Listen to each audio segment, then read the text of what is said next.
told Liz she would have to take them.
Good morning. We call to order the May 2017 Board of Regents meeting.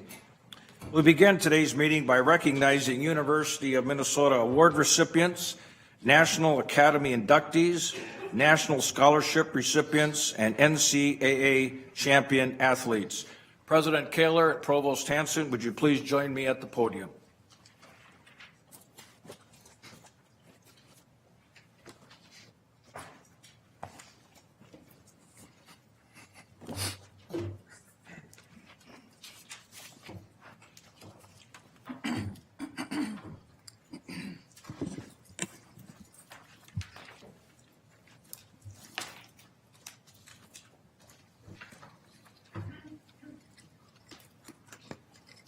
Good morning and welcome, everyone.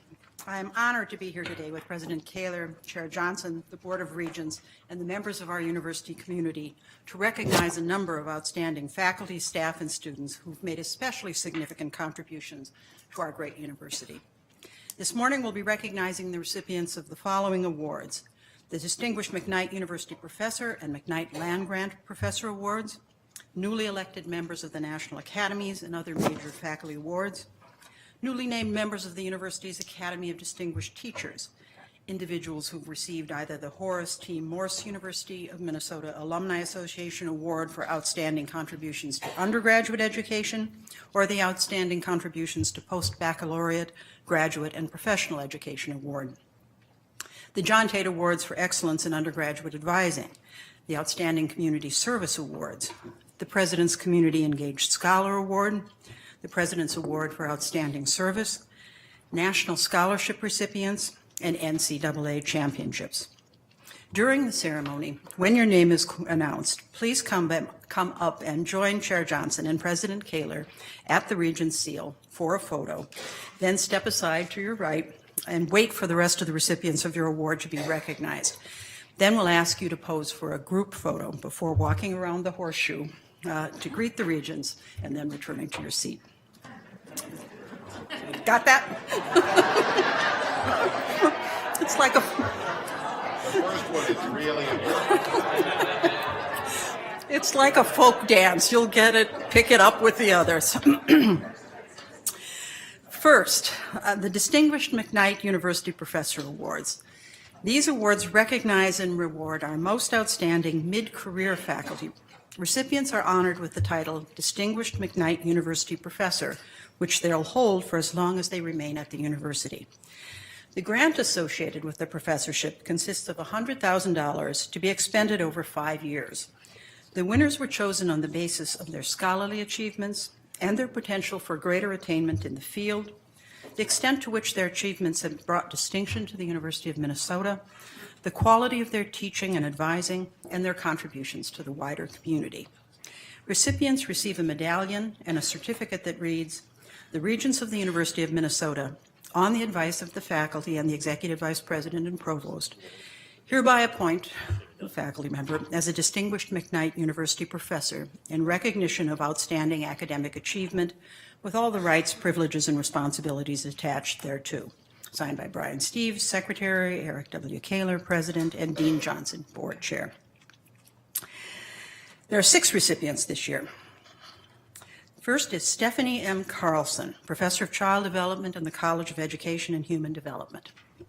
Come on up.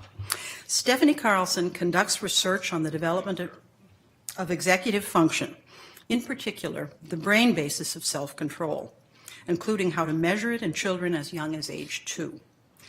What to expect of children of different ages and life experiences, what distinguishes children who have better or worse executive function, and perhaps most importantly, how to improve these critical skills that are linked to greater achievement in multiple areas of life.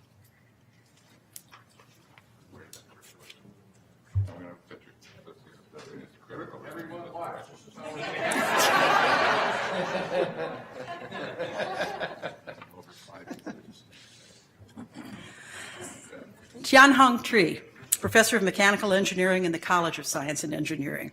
Tianhong Tri is a pioneer in self-assembled micro-nano electrical mechanical systems and polymer nano manufacturing.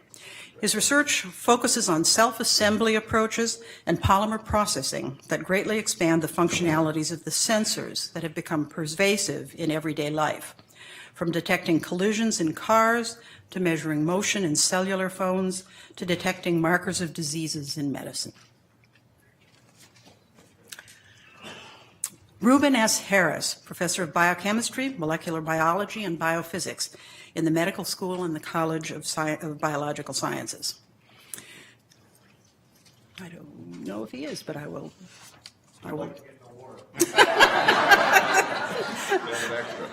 Well, let me say something about Reuben's achievements all the same. He's made breakthrough discoveries on mechanisms of mutation in multiple areas, including bacterial evolution antibody diversification, retrovirus restriction, and cancer pathogenesis. His fundamental discoveries have become textbook models and have informed strategies for improving human health. His recent work on cancer mutation has created opportunities for both diagnostic and therapeutic advances. Monica Luciana, professor of psychology in the College of Liberal Arts. Monica Luciana is making transformative contributions to the understanding of adolescent development. Her theoretical and empirical work has advanced understanding of mechanisms of change, providing novel insights about adolescent risk-taking and how the developing brain is impacted by substance abuse. Her work educates parents and teachers, guides public health prevention efforts, informs legislation regarding legal drinking and driving ages, and informs practical proposals for juvenile justice. Teresa Reinecke, professor of chemistry in the College of Science and Engineering. Teresa Reinecke's research in the field of polymer chemistry has enabled fundamental and applied technology advancements in 3 areas: polymer-based biomolecule delivery systems for treatment of genetic disease, enhancing oral delivery of important drugs with polymer-based delivery systems, and sustainable and environmentally friendly polymers, plastics made from naturally occurring plant-based chemicals.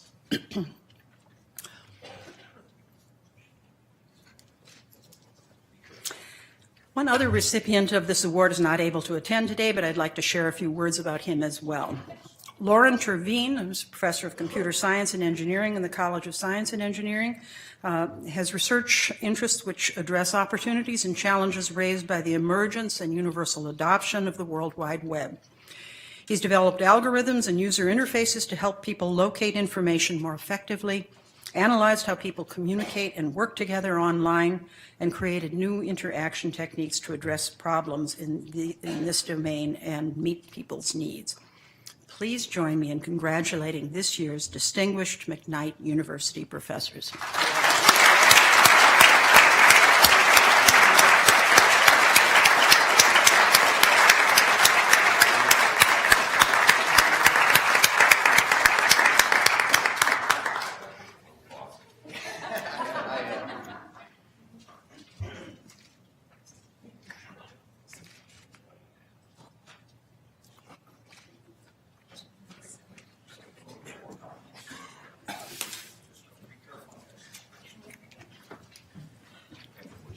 Thank you. Thank you.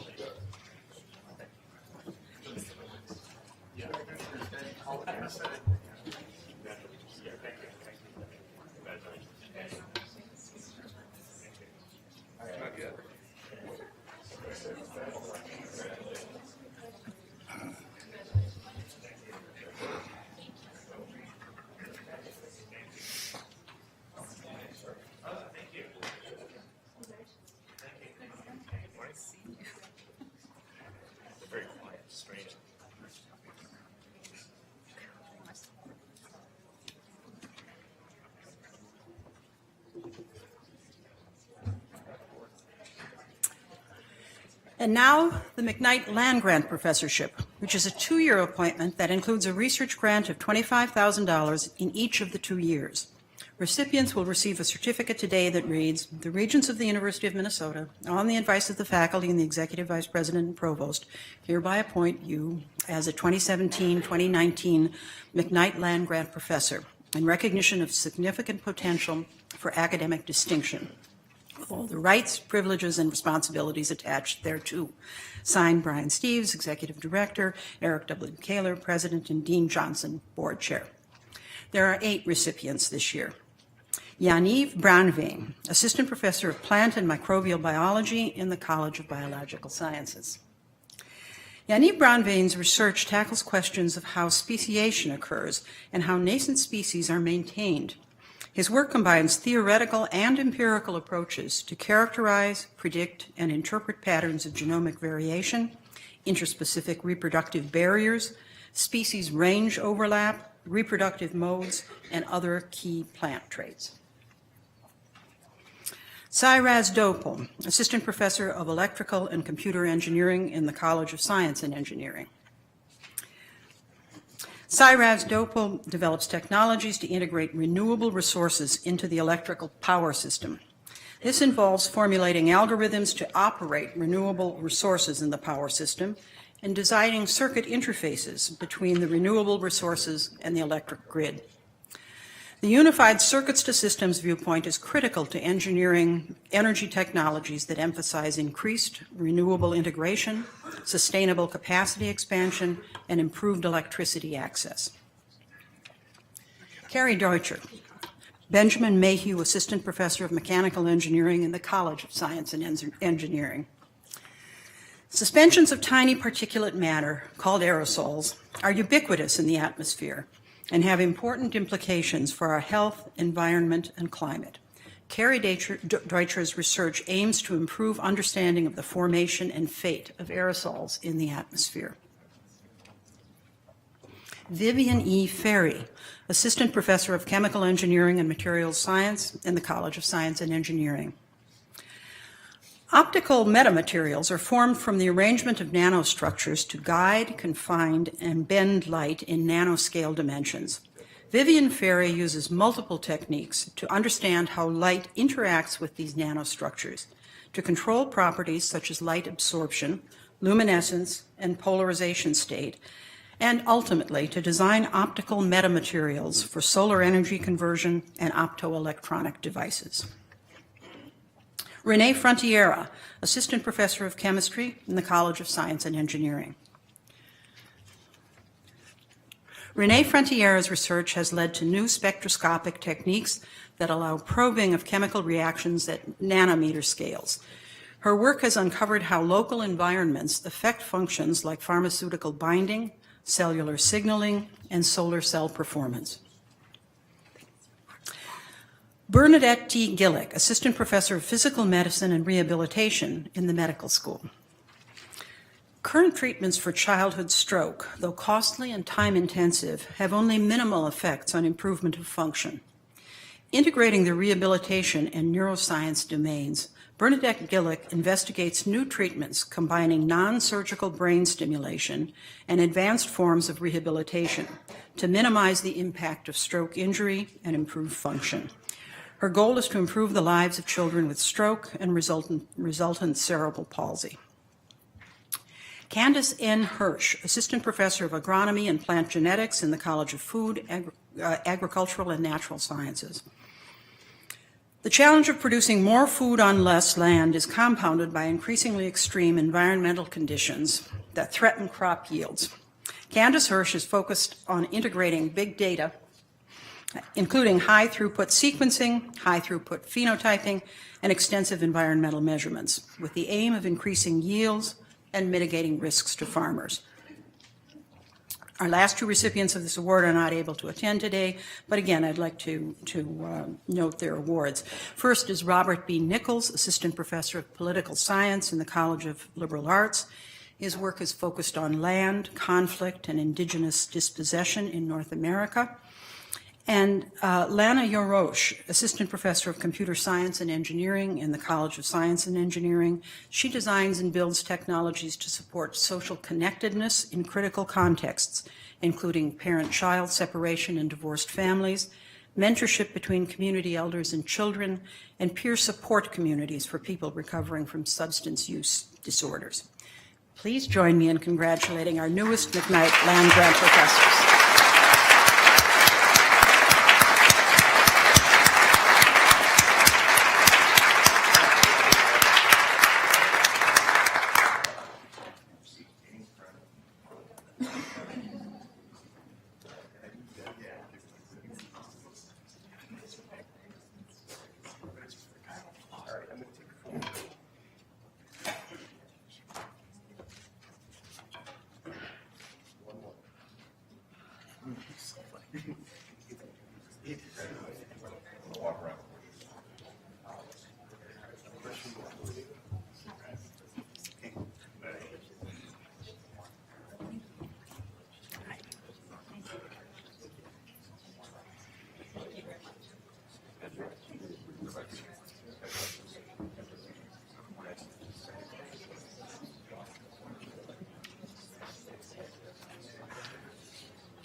from us anyway.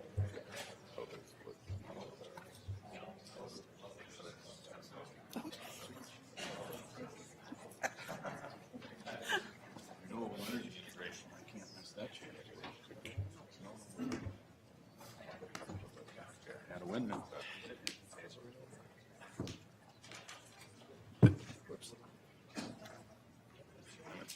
Next, we'd like to recognize the 3 individuals elected to the American Academy of Arts and Sciences. Founded in 1780, the Academy is an independent policy research center with an elected membership that conducts multidisciplinary studies of complex and emerging problems. The Academy's elected members are leaders in their academic disciplines, the arts, business, and public affairs. Inducted this year is Megan Gunner, Regents Professor, Distinguished McKnight University Professor, and Director of the Institute of Child Development in the College of Education and Human Development. Also inducted but unable to attend today are Sarah Hobby, Distinguished McKnight University Professor, and Marlene Zook. Both are professors of ecology, evolution, and behavior in the College of Biological Sciences.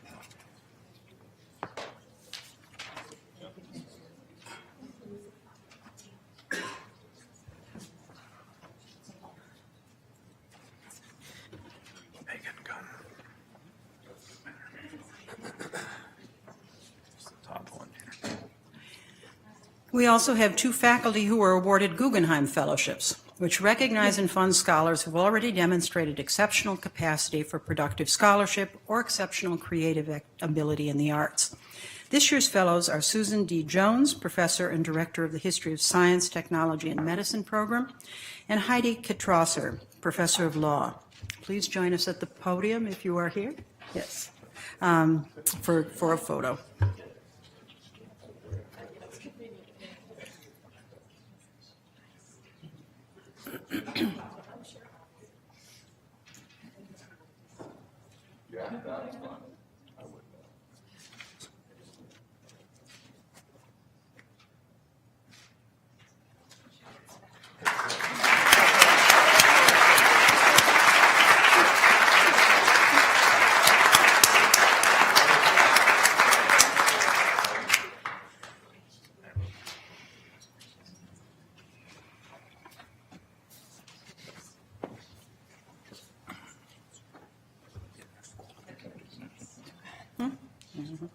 No, this is, I'm sorry, this is the, I think you're doing.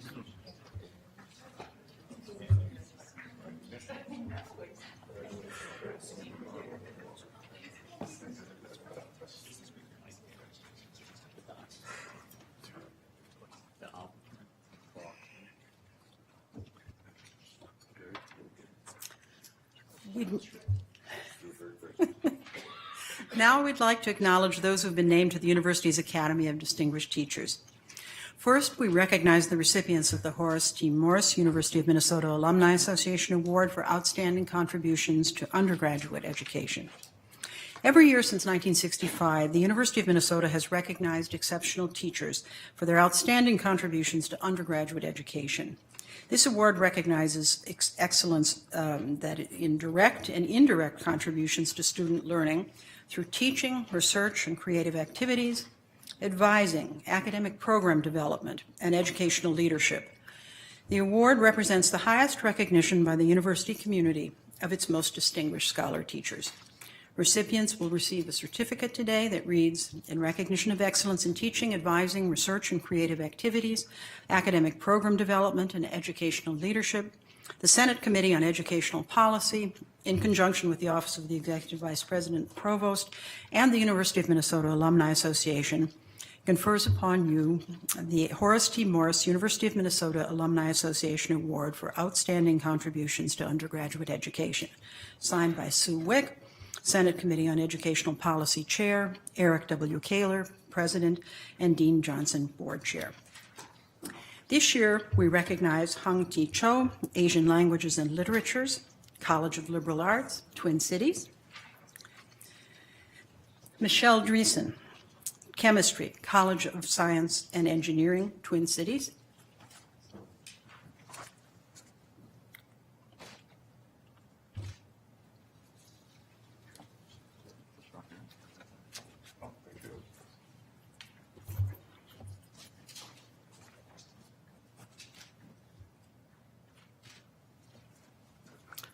Robert L. Dunbar, Center for Learning Innovation, Rochester.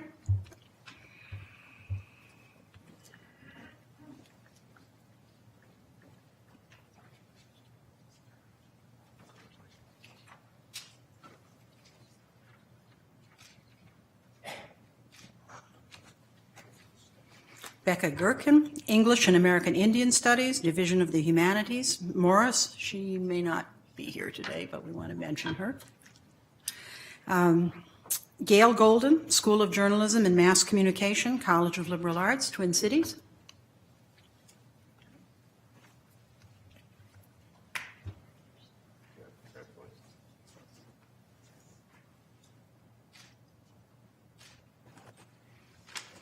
Kurt F. Kipfmuller, Geography, Environment, and Society, College of Liberal Arts, Twin Cities.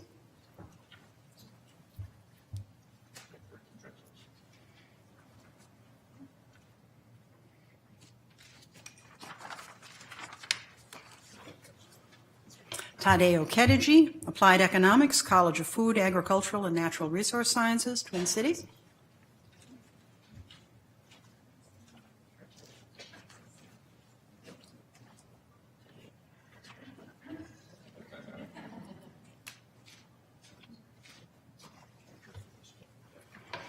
Michael Summers, Theater Arts and Dance, College of Liberal Arts, Twin Cities. And again, he may be gone. And there is also another award winner who couldn't be with us today, Daniel J. Philippon, English, College of Liberal Arts, Twin Cities. Please join me in congratulating the recipients of this year's Horace Greeley.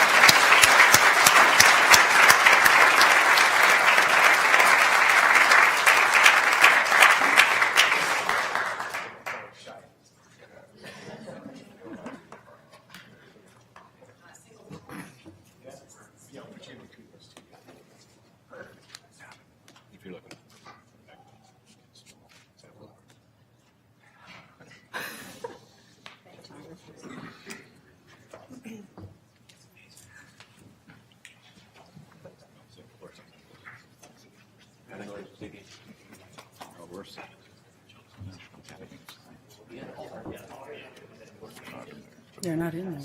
They're not in yours? I think. Hmm?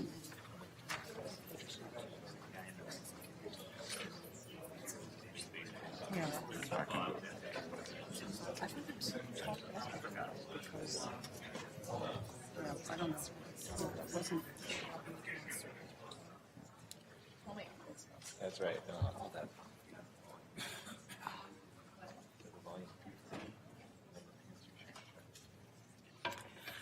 Also inducted into the Academy of Distinguished Teachers are the recipients of the Award for Outstanding Contributions to Graduate and Professional Education. In 1996, the Senate Committee on Educational Policy initiated discussions about establishing an award for graduate and professional teaching that would parallel the Morse Award for undergraduate teaching. SCEP members realized that many exceptional faculty members are ineligible for the Morse Award because their contributions to the university's educational mission come primarily from teaching and mentoring graduate and professional students. SCEP and the provost at that time together established this award, which recognizes faculty members for excellence in instruction, instructional program development, intellectual distinction, advising and mentoring, and involvement of students in research, scholarship, and professional development. Recipients will receive a certificate today that reads, "In recognition of excellence in instruction, instructional program development, intellectual distinction, advising and mentoring, and involvement of students in research, scholarship, and professional development, the Senate Committee on Educational Policy, in conjunction with the Office of the Executive Vice President and Provost, and the University of Minnesota Alumni Association, confers upon you the award for outstanding contributions to graduate and professional education." Signed by Sue Wick, Senate Committee on Educational Policy Chair, Eric W. Kaler, President, and Dean Johnson, Board Chair. The recipients of the award this year are Aire Ideal, Chemical Engineering and Materials Science, College of Science and Engineering, Twin Cities.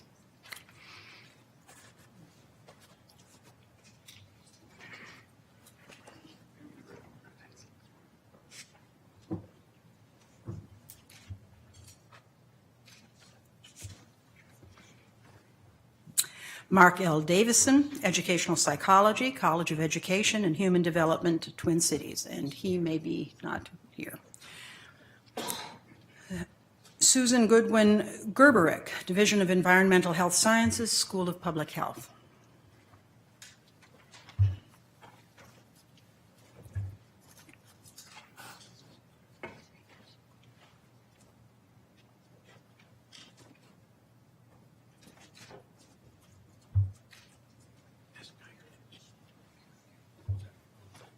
Kathleen Krischbaum, Population Health Systems, School of Nursing.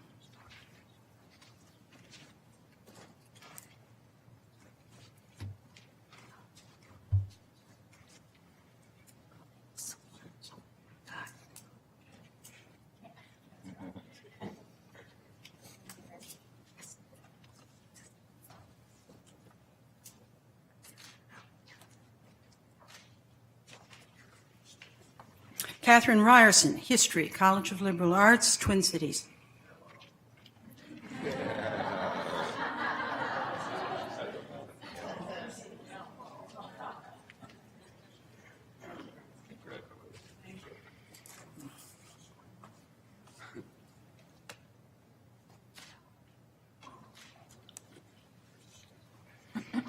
Jeffrey A. Simpson, Psychology, College of Liberal Arts, Twin Cities.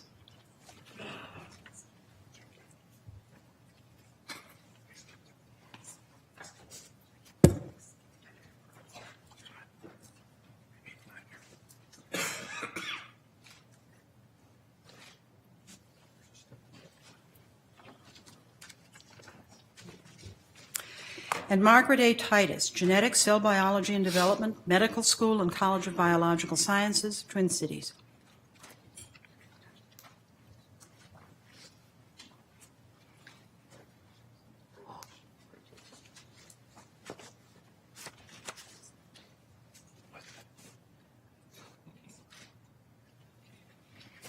Two additional award winners couldn't be with us today, but let me mention their names. Jim Bulger, Biobehavioral Health and Population Sciences, Medical School, Duluth, and Catherine Scheil, English, College of Liberal Arts, Twin Cities. Please join me in congratulating the recipients of this year's outstanding contributions.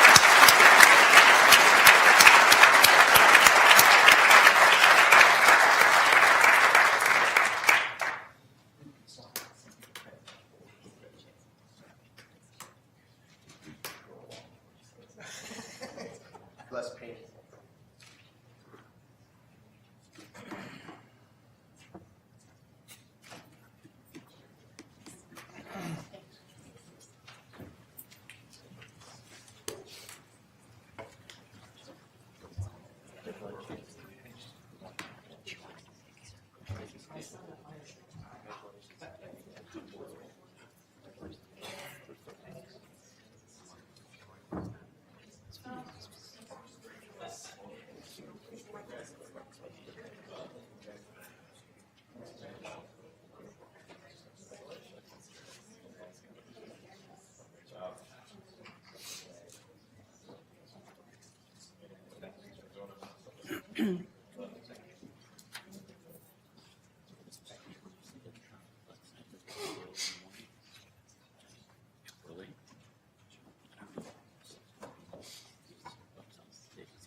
Our next award is the John Tate Award for Excellence in Undergraduate Advising. This award is named in honor of John Tate, professor of physics and first dean of University College, 1930 to 41.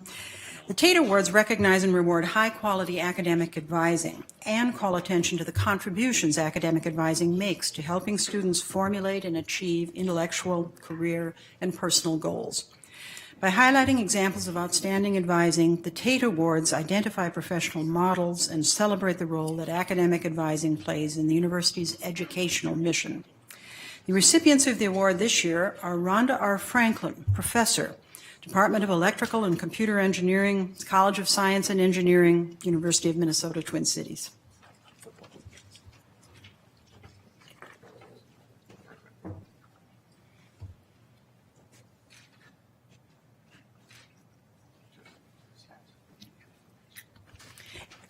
Annie Lynn, Senior Academic Advisor, Undergraduate Program, Carlson School of Management, University of Minnesota, Twin Cities.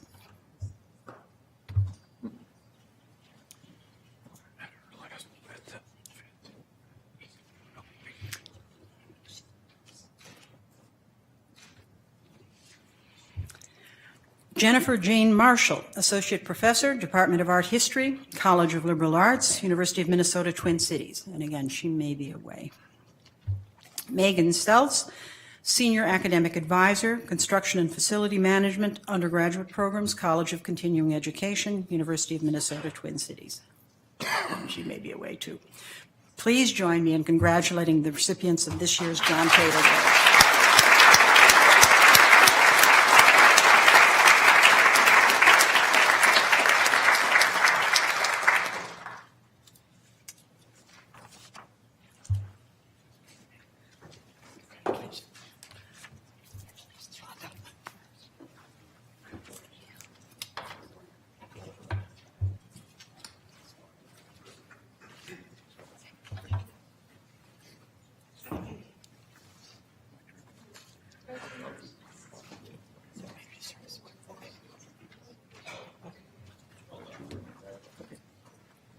This one's me, and then this one's you.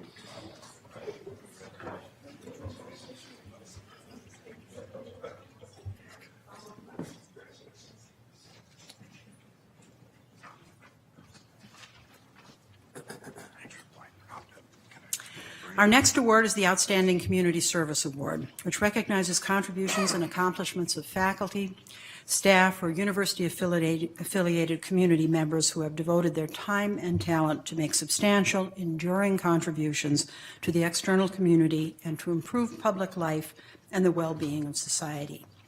This award highlights the mission of the university as a publicly engaged institution.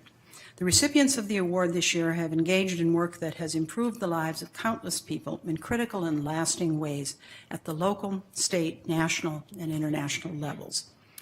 The recipients of the award this year are, for the Faculty Award, Brian T. Sick, Associate Professor, Medical School, Department of Medicine.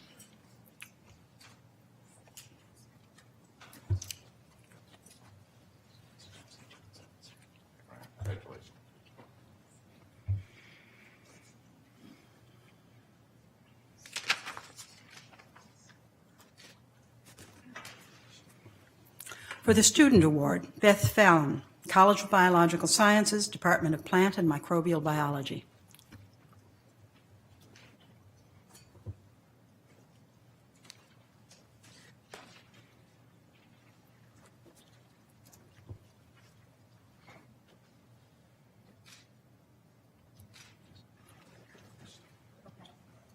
For the Staff Award, Linus Chan, Teaching Specialist, Law School, James H. Binger Center for New Americans.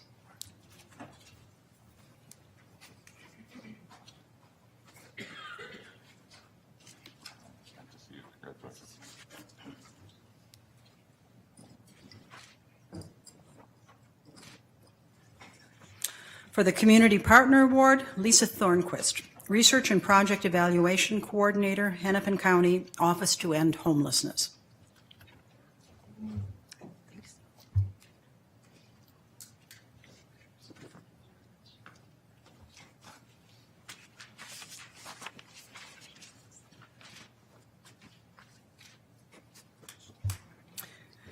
Please join me in congratulating this year's recipients of the Outstanding Community.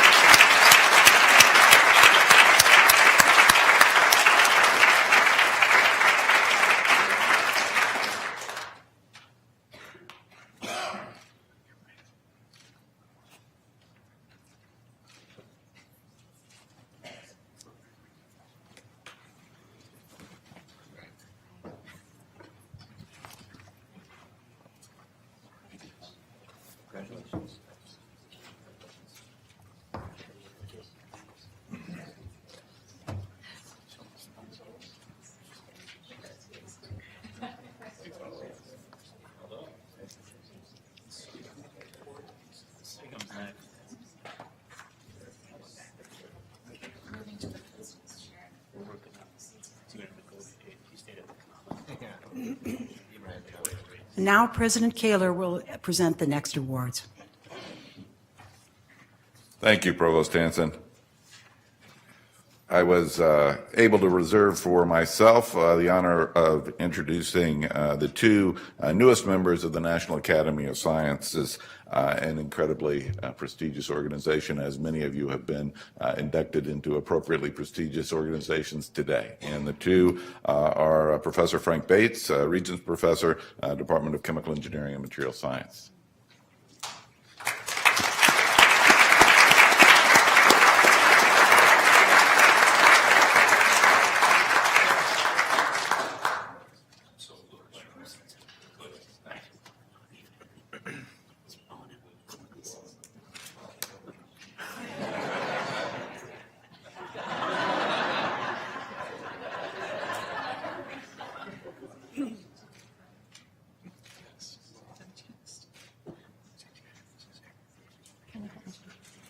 And the second is Professor Maury Bronson from our Department of Mathematics, College of Science and Engineering.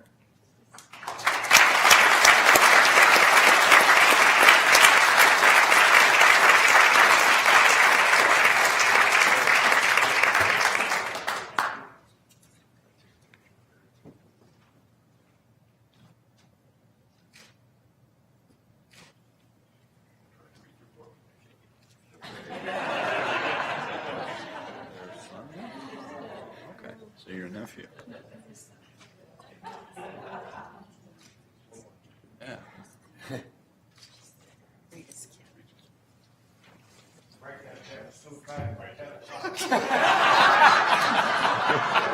I don't know. Yeah.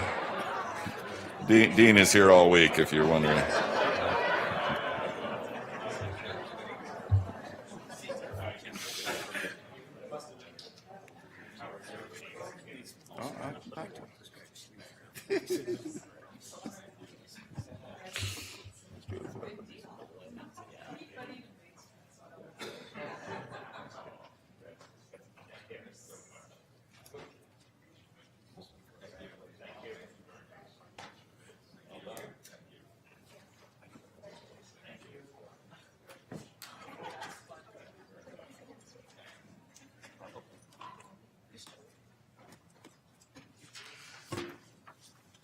Our next award is the President's Community Engaged Scholar Award. This award recognizes one faculty or P&A individual annually for exemplary engaged scholarship in his or her field of inquiry. Recipients demonstrate a long-standing academic career that embodies the University of Minnesota's definition of public engagement. Please join me in congratulating Professor George Weibland, Department of Plant and Microbial Biology of our College of Biological Sciences, this year's winner.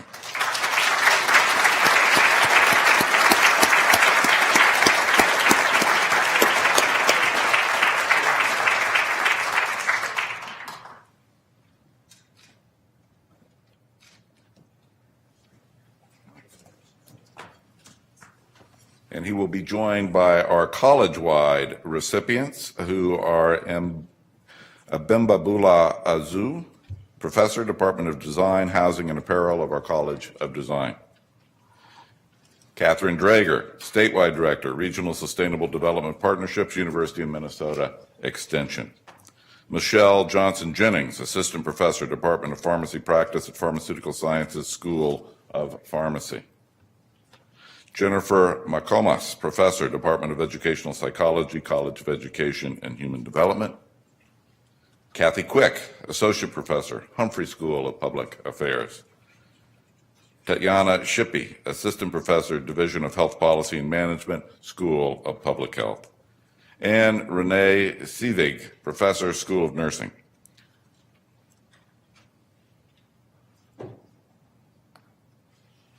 Please join me in congratulating all the winners of our Community Engaged Scholar Award.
We now recognize students who are recipients of select national scholarships. Our first is Anthony Tabbitt, a senior chemical engineering major on the Twin Cities campus who's been selected as a 2017 Churchill Scholar. The Winston Churchill Foundation of the United States was founded in 1959 to offer American students of exceptional ability and achievement in the sciences, engineering, and mathematics the opportunity to pursue graduate studies at Cambridge.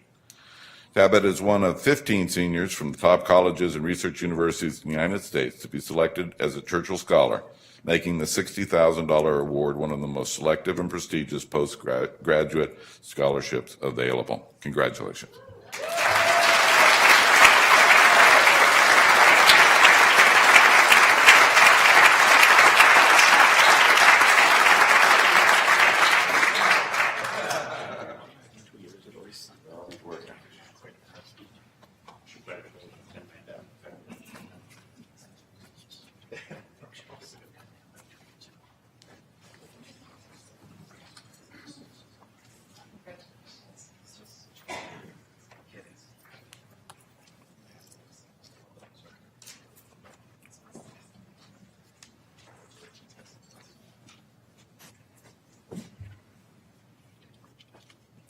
Next, we have two recipients of the Fulbright Award, which promotes international goodwill through the exchange of students in the fields of education, culture, and science. They are Talia Anderson, a geography and Spanish double major on the Twin Cities campus, and I'm not sure she is here, and Alexandria Johnson, an American Indian Studies major on the Twin Cities campus.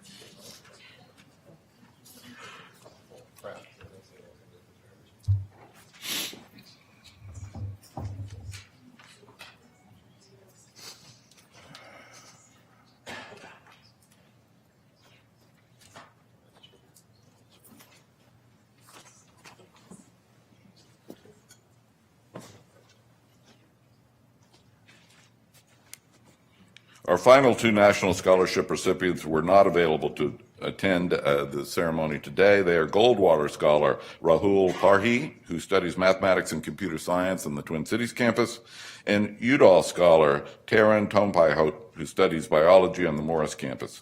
Please join me again in congratulating all of these exceptional students.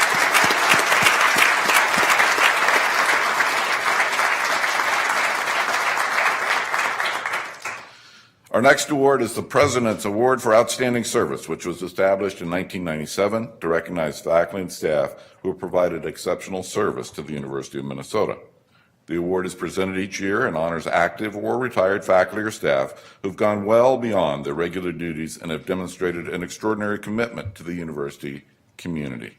This year's recipients are Eddie DeVoe, Chief of Staff and Assistant to the Vice Provost and Dean of Graduate Education in the Graduate School on the Twin Cities campus.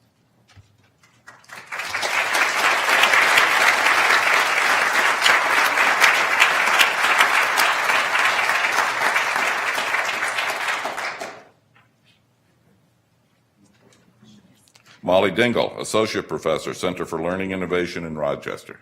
Molly, are you here? Mark Karen, Director, University Student Legal Service, Office for Student Affairs, Twin Cities.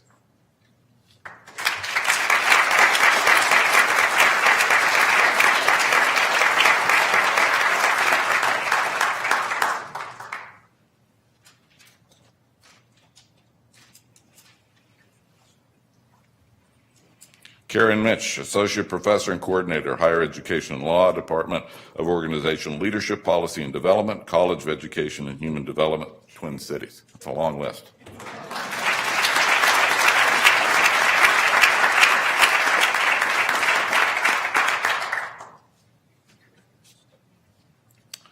Susan Marie Polad, Executive Office and Administrative Specialist, Department of Applied Economics, College of Food, Agricultural and Natural Resource Sciences on the Twin Cities campus.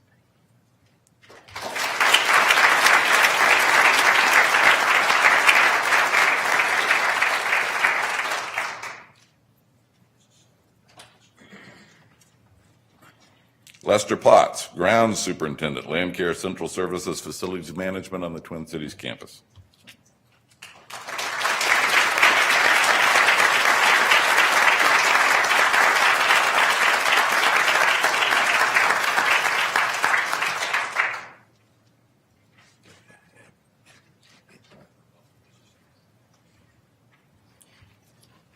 Catherine Poliot, Manager, Benefit Services, Office of Human Resources, Twin Cities campus.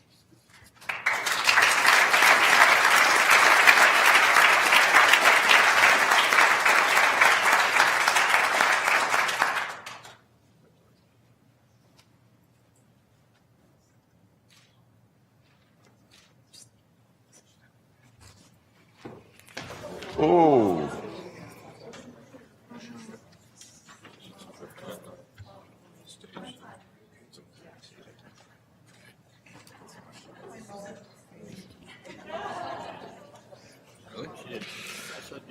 Luis Ramos Garcia, Associate Professor, Department of Spanish and Portuguese, College of Liberal Arts, Twin Cities.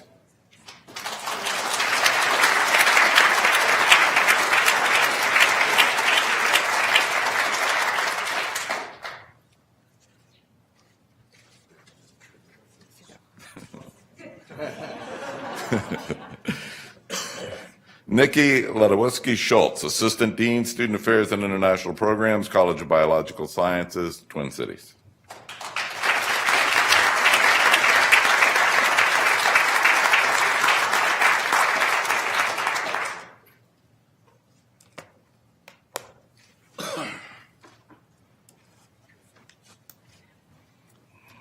Robert Stein, Everett Fraser Professor of Law at the Law School on the Twin Cities campus.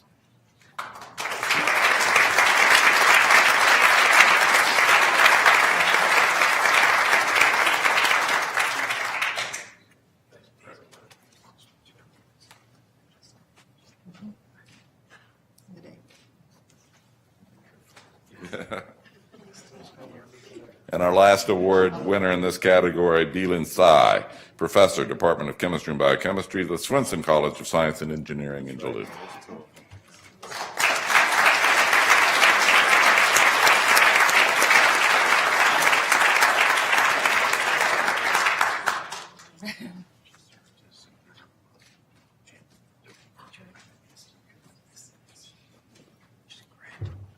Please join me in congratulating all of these exceptional university citizens.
One more.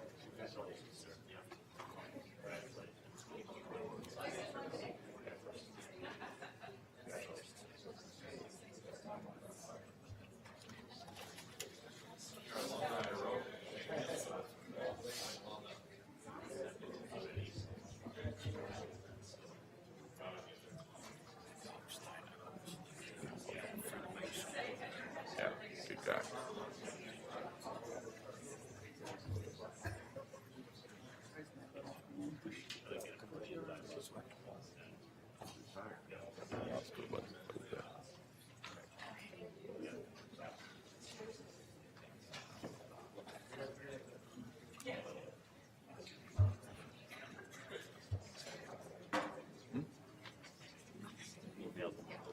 And finally, we recognize our NCAA champion this academic year of 2016-17, Yu Zhou, diving 3 meters, University of Minnesota, Twin Cities.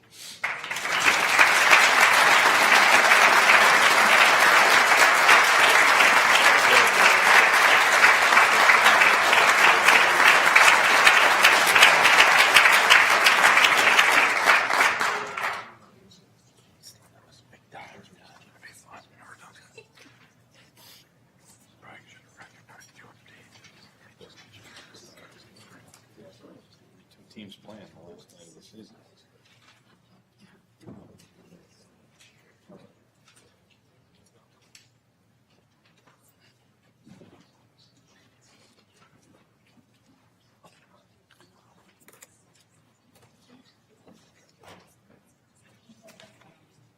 That concludes our awards ceremony. Provost Hanson, Chair Johnson, and I would like to thank you all for coming, and especially thank and congratulate each of the faculty, staff, and students whose significant contributions have brought distinction and excellence to the University of Minnesota. Thank you.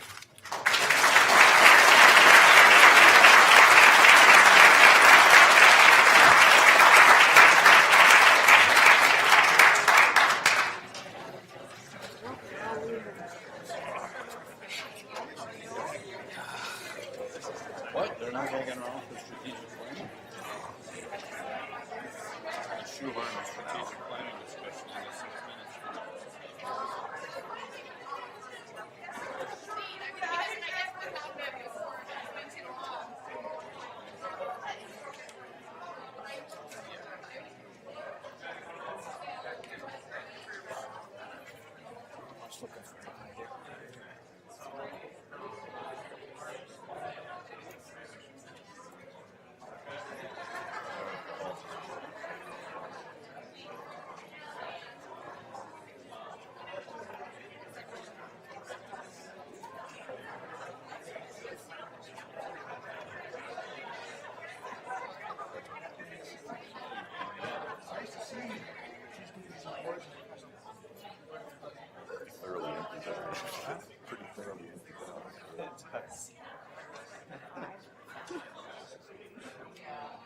Not too many. So we don't have to adopt it. Trash Steve in the process.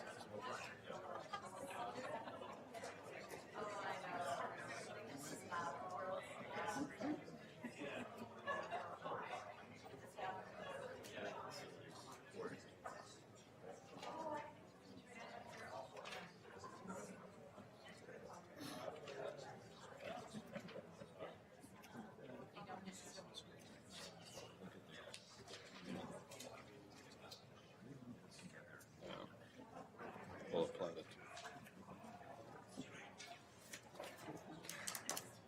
Again, we extend our congratulations to all the recipients of the various awards and honors on behalf of the Board of Regents this morning. Would seek approval of the minutes this morning. Is there a motion? So moved. Is there a second? Second.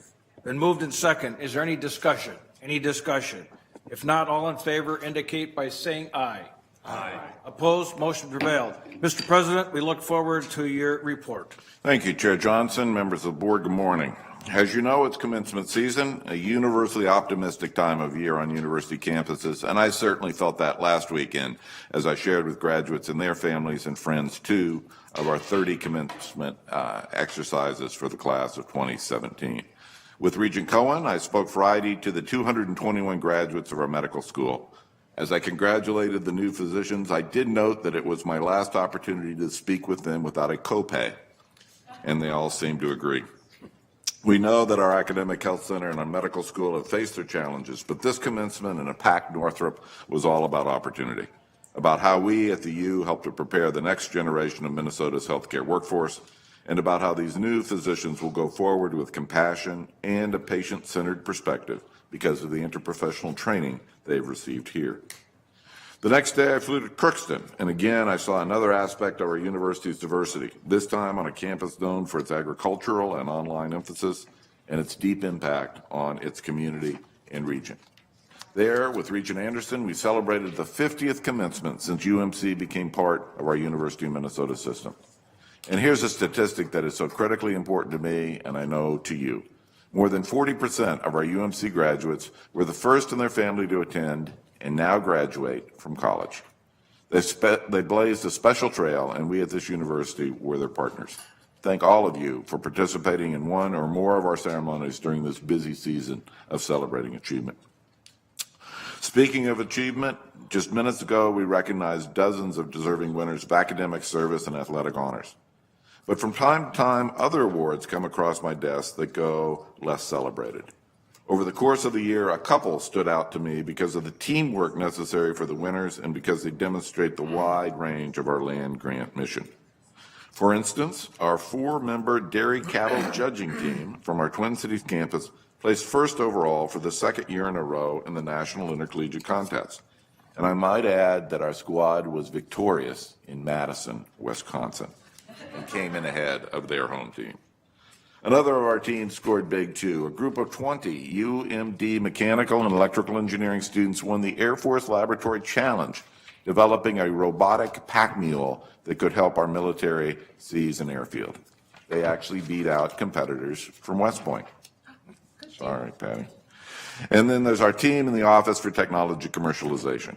For the 2nd year in a row, the OTC Venture Crew saw 2 of its startup companies gain national recognition by the National Council on Entrepreneurial Tech Transfer as the best university startups of 2017.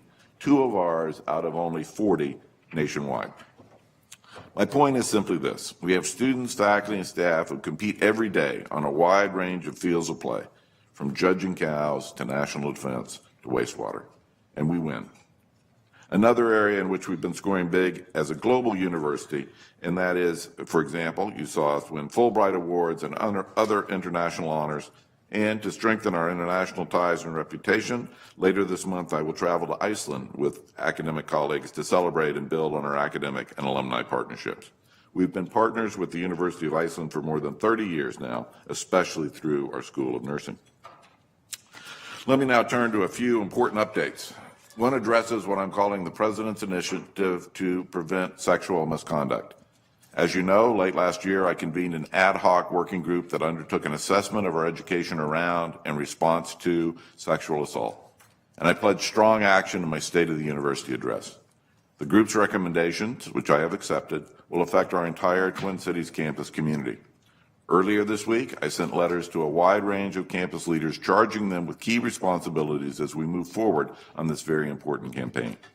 I also directed the chancellors of our system campuses to come forward with similar programs as appropriate to the needs of their campuses. Among the key pieces of the initiative is my desire to develop and require training around sexual misconduct issues for all faculty and staff. And there are 4 other goals. 1, enhance student education and engagement, especially beyond the first year. 2nd, to create a sustainable public health, public awareness campaign. 3rd, to establish a President's Committee to prevent sexual misconduct. And finally, to develop metrics for evaluating our sexual assault and misconduct prevention, education, and advocacy and awareness activities on campus. I've asked School of Public Health Dean John Finnegan to chair an advisory committee to help oversee the implementation of these recommendations, because sexual misconduct, whether on our campuses or in the boardrooms of corporations, is really one of the most critical public health problems we face.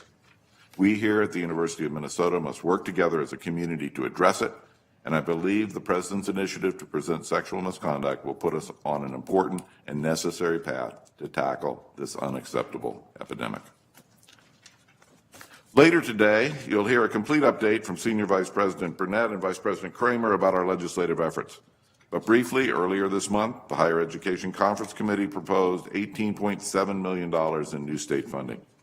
That's nearly $130 million short of our request, or only about 13% of what this board asked for. Governor Dayton is seeking more support for us as the session heads towards its final 10 days. As you know, Mr. Chair and members of the board, you unanimously approved a funding request for $147.2 million that encompasses not only our operating expense increases, but specific funding for vital research, education, and outreach initiatives. Much of our request involved new investments in student success to improve graduation rates, for instance, and in our core mission in order to keep a lid on tuition. This level of funding proposed now by the legislature will not allow us to achieve the success we seek. Simply put, it will mean in the weeks to come, we have to work together to make tough decisions that could cause students to pay more, research initiatives to be compromised, academic programs to be put at risk, and our contributions to Minnesota to be lessened. As always, I remain hopeful we'll see changes in the legislative proposal, but funding stands as where it is right now. Difficult decisions face us as we finalize our budget for fiscal year 2018. On the federal front, we've been active too. When Congress was working on the nation's budget, more than 500 people from our university community contacted their members of Congress and President Trump with their stories of research and its impact. That response from our research community helped convince Congress to make funding decisions that increase important federally funded research.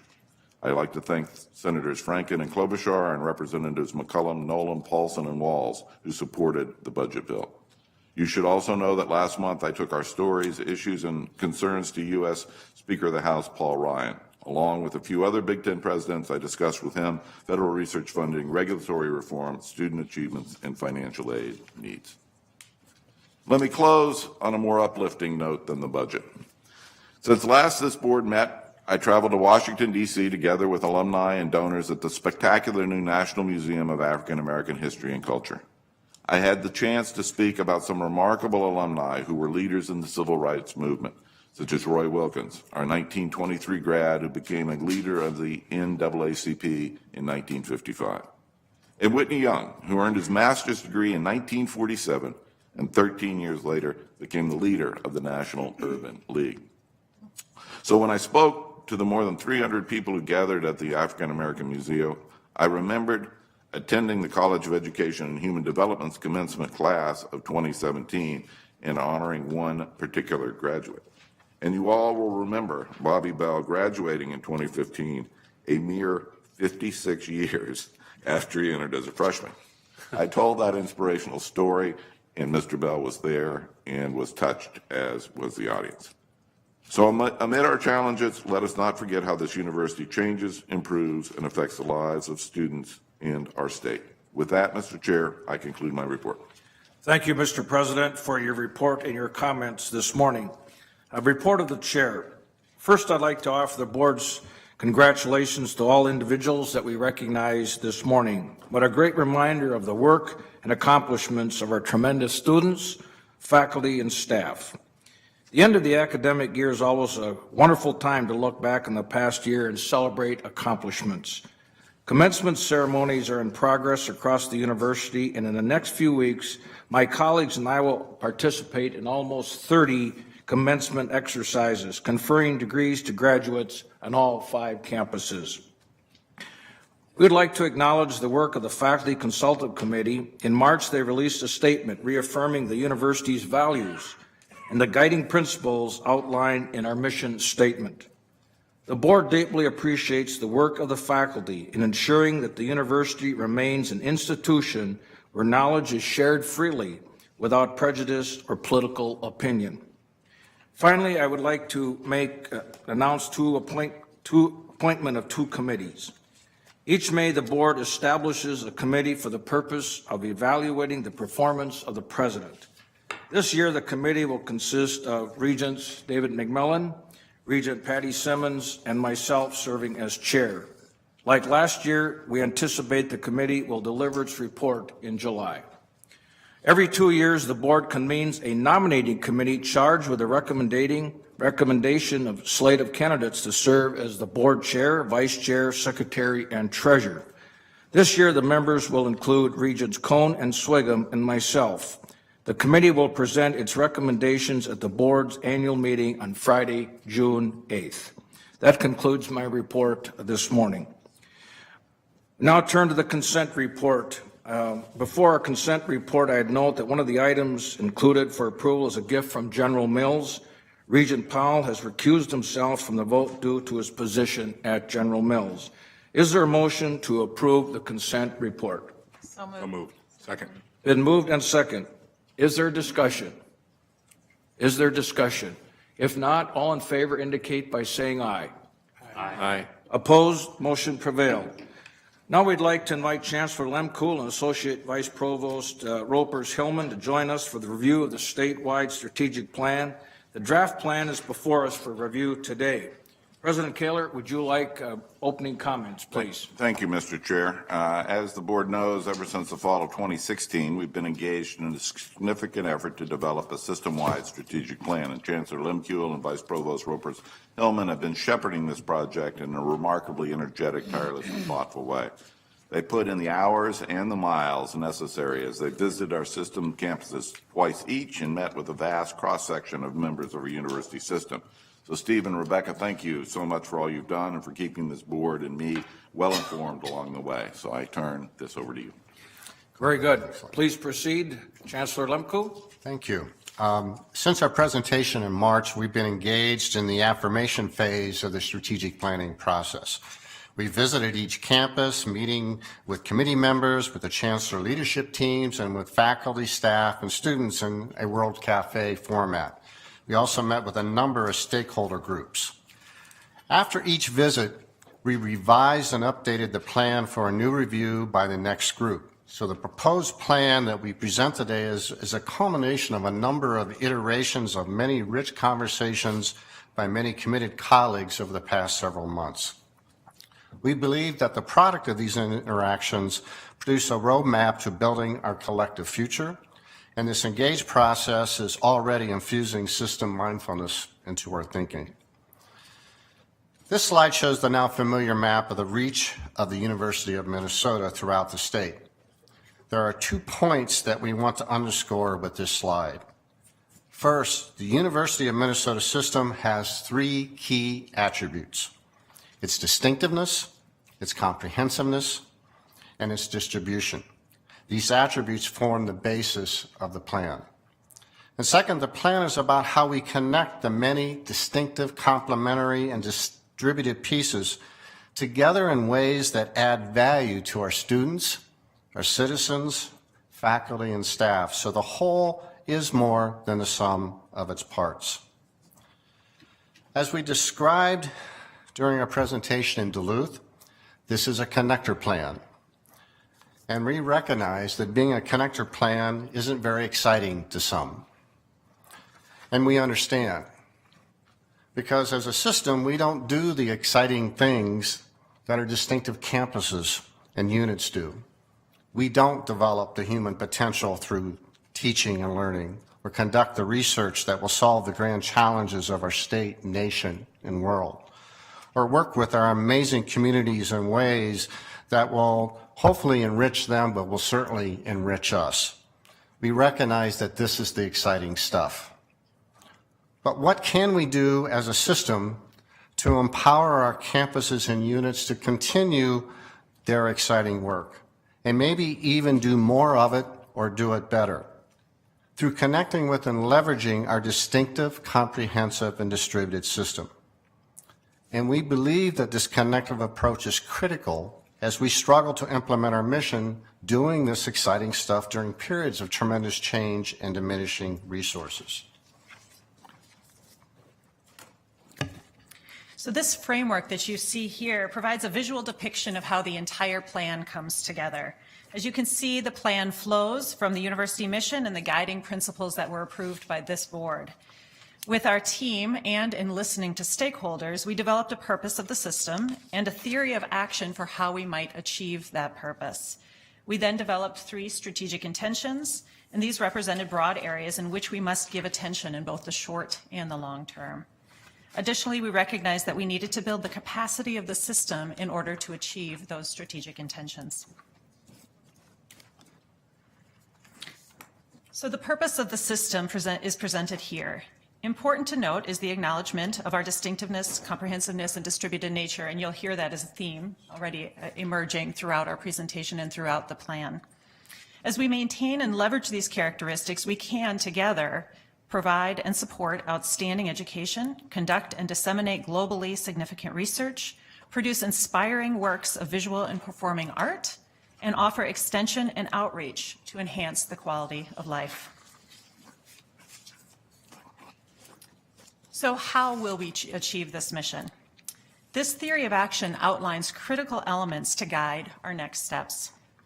We will remember that we are unique in this state in several ways to include as outlined in the Minnesota state statutes.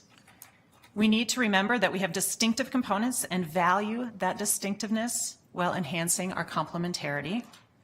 We need to focus on collaborations and working together, both internally and in the variety of communities that we seek to have partnerships and or to serve. If we enhance the capacity of the system to function together more effectively, we will be able to better achieve our mission and better serve our multiple stakeholders. So one key part of the plan relates to our strategic intentions. While you see those intentions here, I'd like to provide a few examples of how the plan suggests that we might move each of these forward. Please keep in mind that these ideas have been discussed several times with several different stakeholder groups. The more complex ideas have been discussed multiple times with multiple stakeholder groups and sometimes iteratively. So the first strategic intention, we will support the development of learners and leaders across the lifespan to equip them to productively engage in their communities and workplaces. In this category, as you can see in the plan, we have items that relate to both systems to support student learning and direct enhancement of learners' experiences. For example, the plan urges us to examine our recruitment and enrollment strategies and develop academic pathways between campuses and programs. It also asks that we provide a liberal education and high-impact learning experiences to all of our students across the entire system.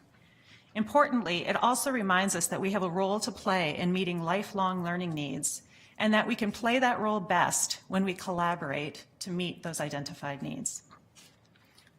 The second strategic intention here, we will facilitate scholarly research and creative work to solve problems, expand possibilities, and enrich the human condition. In this category, we advocate that the system should acknowledge and value multiple kinds of scholarly work, especially as it provides a distinct contribution to our communities and our disciplines. How are we exceptional? How can we stay that way? We urge that we foster more research collaborations by using technology and faculty exchanges. We also ask that we facilitate the use of research facilities by those across the system, and that we prolong the use of research equipment by transferring it to another location when it is no longer needed at its original location. The third strategic intention here. We will actively listen to, connect with, learn from, and create enriching partnerships with communities to address challenges and create opportunities together. For this strategic intention, which had a great deal of energy and interest across the system and the variety of stakeholder groups, we want to emphasize partnerships that recognize assets already present in the communities that we work with, and then draw on those resources to forge mutually beneficial relationships between communities in the university. We want to make sure that we're drawing from and addressing the needs of diverse communities throughout Minnesota and the world, attending to urban and rural communities, majority and minority populations, and businesses and nonprofit organizations alike. The plan outlines in more depth how we intend to move these forward. Here, I've just provided an overview of the main ideas in which we are recommending enhanced functioning as a system. So we know why and what we need to connect to achieve our strategic intentions. But how do we improve our capacity as a system to better recognize the value of connecting and working with each other in intentional ways to achieve our common strategic intentions? Well, first, we need to embrace our campus distinctiveness and their ongoing planning, which is at different stages for each of the campuses. And campus planning will need to be ongoing given the changing demographic, economic, and resource environments. But this planning must be informed by the system plan. Second, there are many exciting things going on in our campuses. What a wonderful learning experience it has been for me over the past years. I've been here 10 years, and I still title my visit to each campus I didn't know visit, because we simply have to visit, learn, and talk about each other in ways that articulates our distinctiveness and our collective excellence. Third, we need to use our system mindfulness to attract, recruit, retain underrepresented students, faculty, and staff. This is simply such an important initiative and outcome that we have to be firing on all cylinders to achieve it. And fourth, we have to raise our consciousness about being part of a system when we make decisions, which led us to propose a new administrative structure and work plan. The work plan contains the next steps or actions pertaining to each strategic intention and the proposed system capacity building efforts. We also recommend who should be assembled and who should be responsible for each action, and suggest several baseline measures to inform goal setting in the future. Under system capacity building, we strongly encourage your engagement with work with an entity which I'll describe shortly, the System Council, with updates on their work presented either to the full board or your committee. You provide the energy for continuing this work. I can't overstate that. Just as you have provided the energy to launch and sustain this current planning effort. Another area is the integration of system mindfulness into the budgeting process. Working with the Office of University Budget and Finance, we dovetailed several recommendations into the current compact process that we use for building our budgets. First, we recommend a rubric shaped by this connector plan that can contribute to decision making. And second, we suggest 3 key questions that should be addressed prior to investing in new initiatives. Another simple action for intercampus awareness that has garnered much attention and support is system days. Put simply, we coordinate meetings across different campuses on the same day of the month, a system day. So if our colleagues are traveling to the Twin Cities, and we certainly hope that they travel to other campuses as well, then all from one campus can coordinate or maybe even travel together. And if our colleagues from all the campuses are already assembled, we would have the opportunities through receptions and other activities to develop the connective tissue and learn from each other. For strategic intention 1 about learners and leaders, it is clear we must better connect our recruitment and admission strategies to maximize serving Minnesota students. We need to better connect and build academic pathways across our campuses because this will retain more students within the university system. And we need to better connect and coordinate our online learning opportunities across the system. For strategic intention 2 about scholarship and creative work, we need to better connect our researchers and artists across the system, akin to the efforts already underway on the Twin Cities campus to connect faculty across disciplines to address grand challenges. We're just increasing the portfolio. And we create, and as Rebecca said, we must create better connections between researchers and instrumentation already available within the system. And for strategic intention 3 about community partnerships, and I'll use the words that was used in one of our visits. We need to better connect the big E, that is our Office of Extension, with the ever-expanding little e, which is the extension and outreach activities, community engagement activities that are underway on all campuses by individual students and faculty across the system. We are proposing that the president reconfigure and recharge an existing group called the System Council. We recommend that the president appoint co-chairs, one faculty member and one administrator, each from a different campus. We recommend that the membership of the council include leaders from units with system responsibilities and representatives from each campus. We recommend that the president charge the council to oversee the implementation of the work plan that I've just described. And the co-chairs on behalf of the System Council would work directly with the president, the Office of Budget and Finance, and with you, the Board of Regents. So this plan outlines how those of us who are invested in the success of the University of Minnesota can build our collective future. The future recognizes the critical role that we play in our local communities throughout Minnesota and in the larger global community as well. Through implementing the priorities outlined in the plan, we really do believe that we can better achieve our mission and better accomplish the strategic intentions outlined here in the plan. We will engage the critical questions of our communities and our fields of study, and in so doing, enrich the human condition. We are building our collective future on a foundation of excellence, and our potential is boundless. Thank you. Very good. Thank you both for your efforts in this matter of the system-wide strategic plan. Very good. Questions, comments from Regents? Questions, comments this morning. Regent Anderson. Thank you, Chair Johnson, Chancellor Lemko, Director of Pursuant, Vice Provost. I just want to say it's a short discussion on what you've spent hours and hours and hours and days and months doing. Three things that jump out to me that I would like to continue us going down the path is, in my 2 years here, I do believe developing academic pathways for students to jump from campus to campus if that is what their living conditions need to be, that they can do that. Secondly, I think online learning is going to be bigger and bigger going forward. I think in the education industry that will become a disruptor, much like the Amazon of the retail business. And I think it'll probably have something to do with online learning, so we want to be in that game when that happens. I think that's good. Finally, as being a person from greater Minnesota, I would tell you that community partnerships are vital. In my community, we love the extension educator.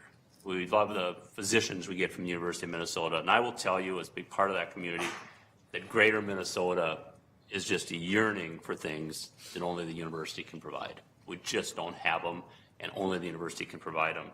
Finally, I want to say the diversity of our campuses is great. But I just thought of this, but I think it's in the unity of those where we'll find our strength. Thank you, Regent Anderson. Regent Rocha. Thank you, Mr. Chair. Didn't realize I was in so early. Thank you. I am. I will be now. So, I appreciate the tremendous work as Regent Anderson identified a moment ago that's gone into this process. And my comments, I think, will somewhat reflect what I stated at our meeting in Duluth with respect to what's being proposed. There are parts of what's being proposed that I think are helpful. I think when we talk about specifics, we talk about, and I haven't really been able to get my head completely around this, the system committee that you were describing towards the end of your presentation.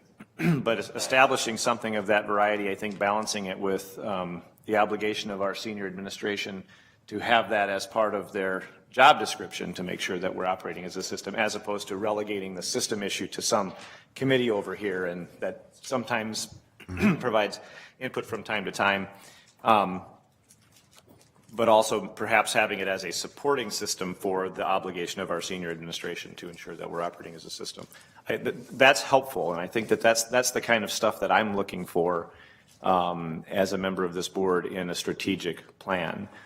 I still believe that an awful lot of what we're describing right now are very general system goals, as opposed to an actual system plan that tells us where we're going to be making investments, because that's ultimately the best thing we can do as a board is direct resources, primarily financial resources, to different things. If I could ask, Mr. Chair, if I could ask a question, one of the things that I talked about early on in the discussion of putting forward a strategic plan to guide the institution, I talked a lot about talking to external stakeholders, external leaders. And not to put you on the spot, but have we had conversations with the governor and have we talked to leaders of both parties at the legislative level, leaders of HLC, for instance, and higher ed, and possibly even other systems, private colleges? Because in past experience, I've seen those conversations work very effectively at ensuring the university works collaboratively with these resources, because state resources are, even in the good times, are always restricted, right, or restrictive. And have we had those conversations to know that we as a university are serving the state the best that we possibly can within those constructs? And after that, I have a follow-up, Mr. Chair. Who would like to respond? Professor Hillman? Yes, thank you, Chair Johnson and Regent Rocha. So we did have some external conversations, and I would group those into two categories. One, we met with the Commissioner Larry Pogamiller, as well as some folks from the Private College Council, to include President Julie Sullivan from St. Thomas. And those conversations, as you predicted, were incredibly helpful in recognizing the unique and important role that the University of Minnesota plays within the state. It really was quite revealing. We also, as I think we've mentioned before, but I'm not sure, we also did a survey of community leaders throughout the state. And I think we had almost 150 people respond to that survey with their views about what the ideal futures of the University of Minnesota would be, and how they think about it now, so that we could sort of think about what we needed to do to move to the ideal future. We did not talk with any legislators, nor did we speak with the governor. Thank you. Regent Rocha? Thank you, Mr. Chair. And that's very good. And I do know that there were surveys sent out. I think there was something came through from the Alumni Association, for those of us that are members, asking for those that may have input. And I thought that was very good as well. I think as an alumnus, you want to know that you have, that people care about your perspective of the university. But as we've gone through these processes, and obviously this is pretty timely, because right now we're having dialogue with the legislature in particular, and the governor for that matter, on investing more in the University of Minnesota. And I can say from past experience that the legislature and governor are far more likely to invest in the university if they feel that there is a partnership and there's a stake in where we're heading. And so I think that we would be very well served by taking the time to speak with those folks. Certainly your higher education ranking member and leadership and so on, those folks will have very strong input as to what they think the university may want to focus on over a period of time. And if we have a 5-year plan with updates and so on and so forth, obviously circumstances change. But I really think that's essential for us to have a successful strategic plan, and I think it's important for us to have a successful relationship with not only our electors, but the people that are providing an enormous investment from the people of the state of Minnesota and the university. I've got a lot of thoughts about this stuff, but I know other people want to speak. I'll just move to this as sort of a last point. When I look at the strategic plan, as a member as a regent, each of us should be able to look at the plan and compare it to our budget, the proposed budget that we'll be receiving here and considering as a board. There's not a great deal in this particular product that provides that. If we have $10 more come from the legislature, and every $10 counts, Mr. President, how do we spend that $10? Where do we spend $1 on investing in STEM at Duluth versus do we spend $2 on facilities that are critical? Do we spend $3 on recruitment and development of students who haven't typically had access to the University of Minnesota? So being able to be as specific as we can within reason. And I'll tell you what, it's hard. This is really hard work. And I think taking the framework, and that's kind of how I view this product right now, taking this framework and handing it back to President Kaler and saying, now it's time for you and your team to start to give us some specifics, give us some, talk about how are we going to, like we talked about in facilities, housing. What's our commitment right now on each of our campuses? And yesterday we talked a lot about the Twin Cities. What's our commitment to increasing access to housing for our students? And because ultimately every individual decision we make about spending as a board is its own strategic plan as it is right now. But giving us a framework that we have commitments to certain things and developing certain things, that kind of specificity that should, I really believe at this point, start coming from the president and his senior team will help us as a board not only work with the president in developing a plan that can give us some direction, but helps us in a tremendous number of ways, to include demonstrating to the people of the state the value that the university provides, and that we are that we merit the investment that the legislature makes in the university. Thank you. Thank you, Regent Rocha. Regent Lucas. Thank you, Chair Johnson. Excuse me. One of the things that you said that I underlined, put a star behind, is that the Board of Regents will provide the energy to sustain this work. And I hope that we take this to heart. I think it's very important work.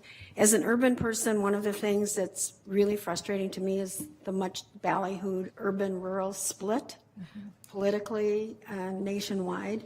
And I think that some of the things that we do to enable us to implement your plan will go toward bridging that gap. So I'm hopeful that that happens. Thank you.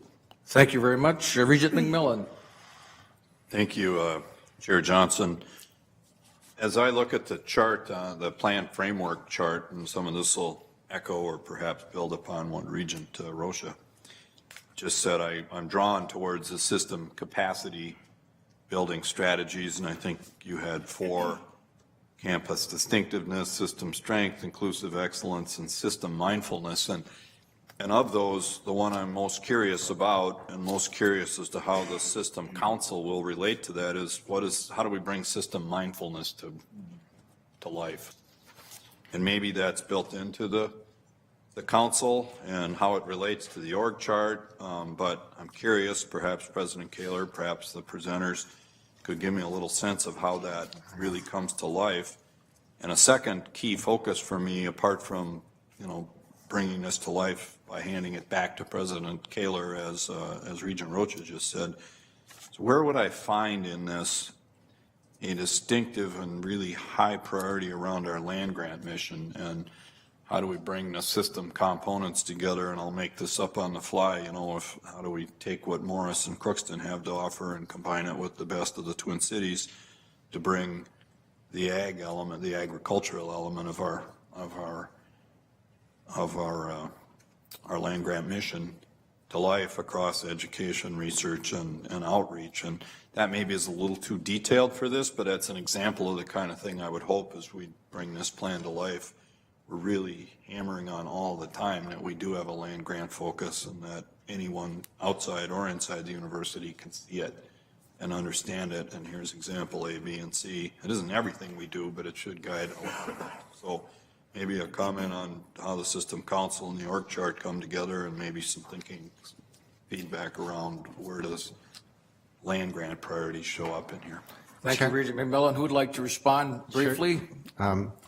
Yes, if you look at our budget building process for the university, we have tried to infuse in that in terms of what we call system mindfulness.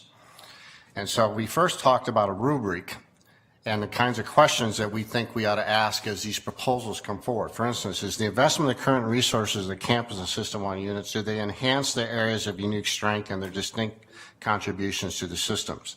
Secondly, we say when requesting new resources, we ought to prioritize collaboration when collective efforts will maximize the input. Third, we talk about minimizing internal competition and unnecessary duplication. And we really need to be focusing on that. And we see that as we go through the plan. We're bumping into each other. And if we talk to each other, we're aware we can make some of those decisions. And then in terms of making key investment areas, it's, I think, really important questions about, does the proposed initiative overlap with similar initiatives underway on other campus and unit? And if so, has the input from those campuses and units been solicited? Again, trying to guard against this kind of investment that may not get as much return. And secondly, will the proposed initiative either directly, indirectly impact other campus and units? And if so, how do we mitigate the negative effects and magnify the positive effects?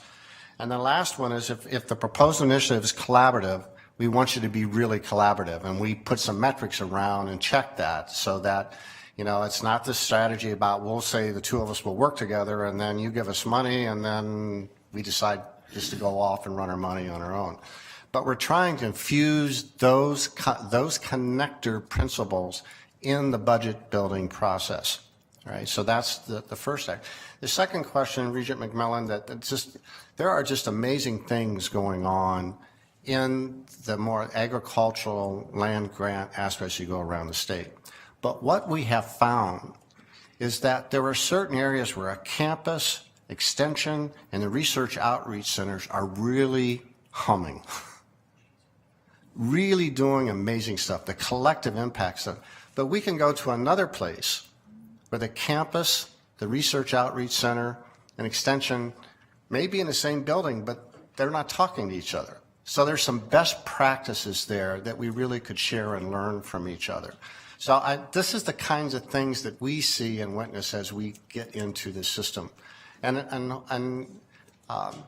I think the specificity, in my opinion, on some of these budget decisions will come if you start asking these kinds of questions as we build the budget process. Thank you. Regent Powell, you hit the last question and comment on this issue. Thank you, Chair Johnson.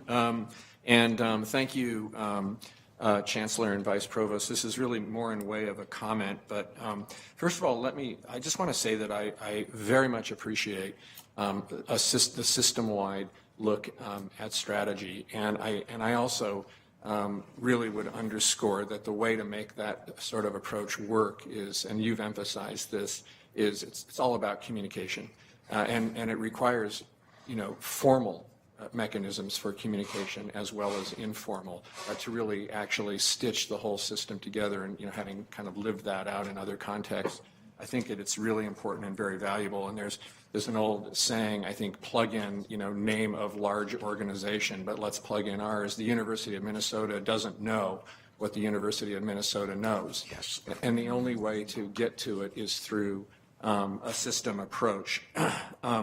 I think the question that that I'm asking myself, and I think some of the other regents are, you know, is that I think our responsibility is to oversee a strategic process that we really feel gets us to the most important things we can do, you know, the highest priorities for the university in terms of investment of money and resources, you know, to advance the university and to advance it in ways so that we are best serving, you know, the people of the state and the nation. And I think that a system-wide approach is a very important component of that. And some of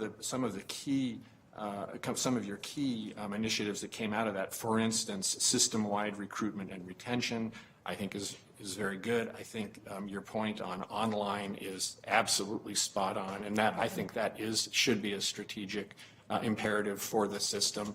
So those are very good, but I guess I think that my view is that the system approach alone doesn't get us to all of the initiatives that need to be considered as part of university strategy.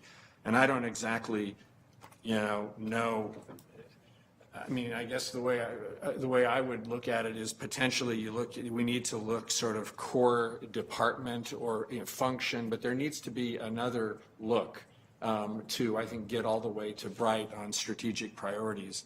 So as an example, looking at, you know, the priorities that we might have for individuals at schools and departments, looking at priorities we might have as a board for the strength of collaboration that the university has with key economic sectors in the state, you know, like biotech, like health, like food, like water, I mean, these, I think, are strategic conversations that we need to have as we think about what are the core short list of priorities that we need to focus on. So I applaud your work. I think a system-wide approach is really important. I think to get to a complete picture of strategic priorities, we need a broader view, and there are some other, modes of inquiry that we need to consider to get all the way there. Thank you, Regent Powell.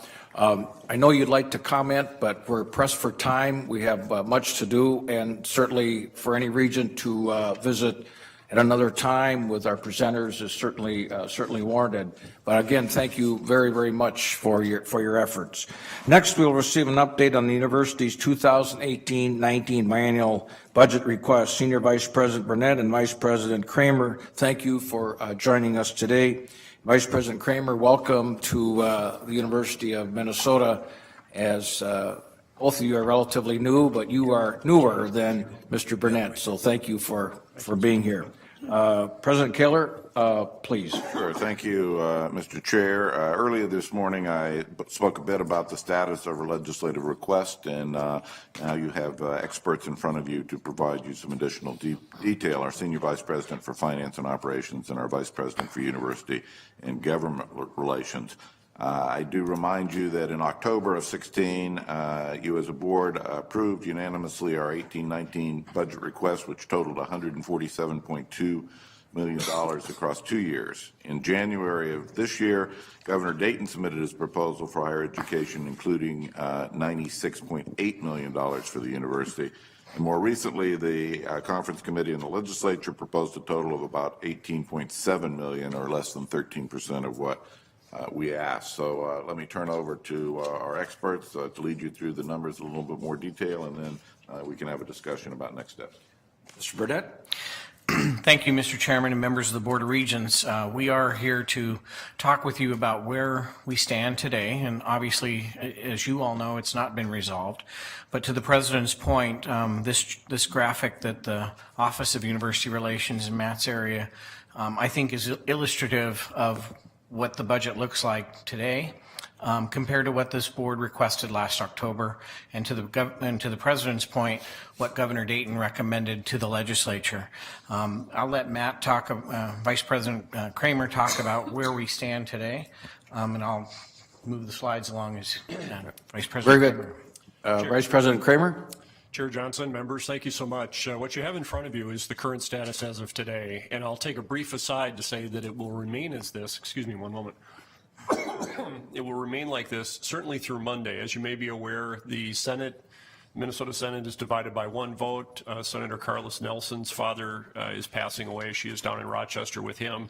As a result, on Wednesday, the Senate took no votes. On Thursday, they took several non-controversial votes, and then they adjourned until Monday, simply due to the fact that she is out of town.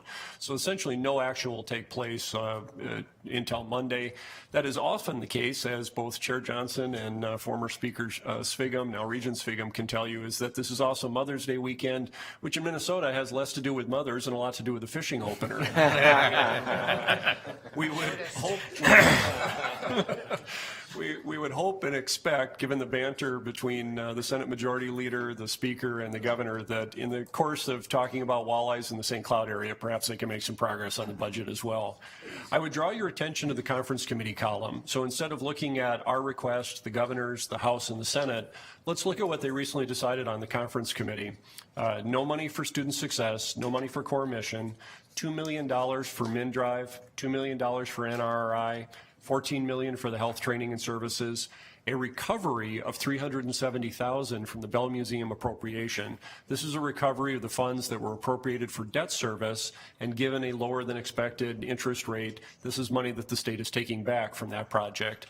And then finally, 1.05, so that would be $1,050,000 in non-requested items, $50,000 of which is for a study on developmental disabled individuals.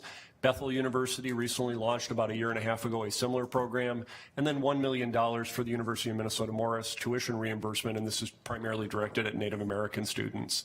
The 18.67 is very much an opening salvo. It's obviously, I think, in the terms of negotiation, any of us in negotiation, you start at a low number. The governor has indicated continued support. As I'm sure you have read, the governor has indicated at this point he intends to veto all bills. The higher education bill did originate in the Senate, so it requires Senate action before the House can take up the conferee bill. So this bill will presumably be presented if both bodies are able to pass this off the floor on Monday. It'll be presented to the governor on Monday.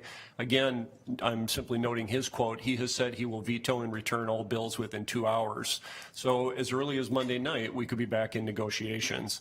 The governor has indicated in his response to both the Senate and the House continued support for his original number almost. As you can note, he asked for $96.8 million for the University of Minnesota. He has lowered that to $92.8. So he took $4 million out in both two categories, student success and MnDrive. Other than that, Mr. Chair, members, that's a quick summary of where we stand on the budget today. What I'd like to do now is talk briefly about some of the policy measures that are in the omnibus bill. The one that, and I put this at the top, and I won't say these are in order of priority, but we did note the most important one at the top. There continues to be a mandatory student fee prohibition for student fees not related to infrastructure, instruction, or healthcare. And so when you think of student fees on all the campuses, there's always an element of healthcare support, so Boynton, recreational facilities, student recreational facilities, and some degree of instructional support. There are also student fees, though, for lots of student associations. On this campus, for example, we have, I cite these in no particular order, Lutheran Campus Ministries, Student Veterans Association, a Alpine Ski Club. There is a Quidditch Club, for those of you interested in Harry Potter, that I recently learned finished first in the nation in the Quidditch competition. Mr. President, you did not recognize them. I did not. I apologize. This student fee prohibition is significant concern to us because what the bill says is in the absence of those categories, instructional, infrastructure, or healthcare, if you choose to continue funding these elements of student associations, and remember at other campuses, for example, UMD, much of the student fee is applied to intercollegiate athletics, that the university will have to make up the difference.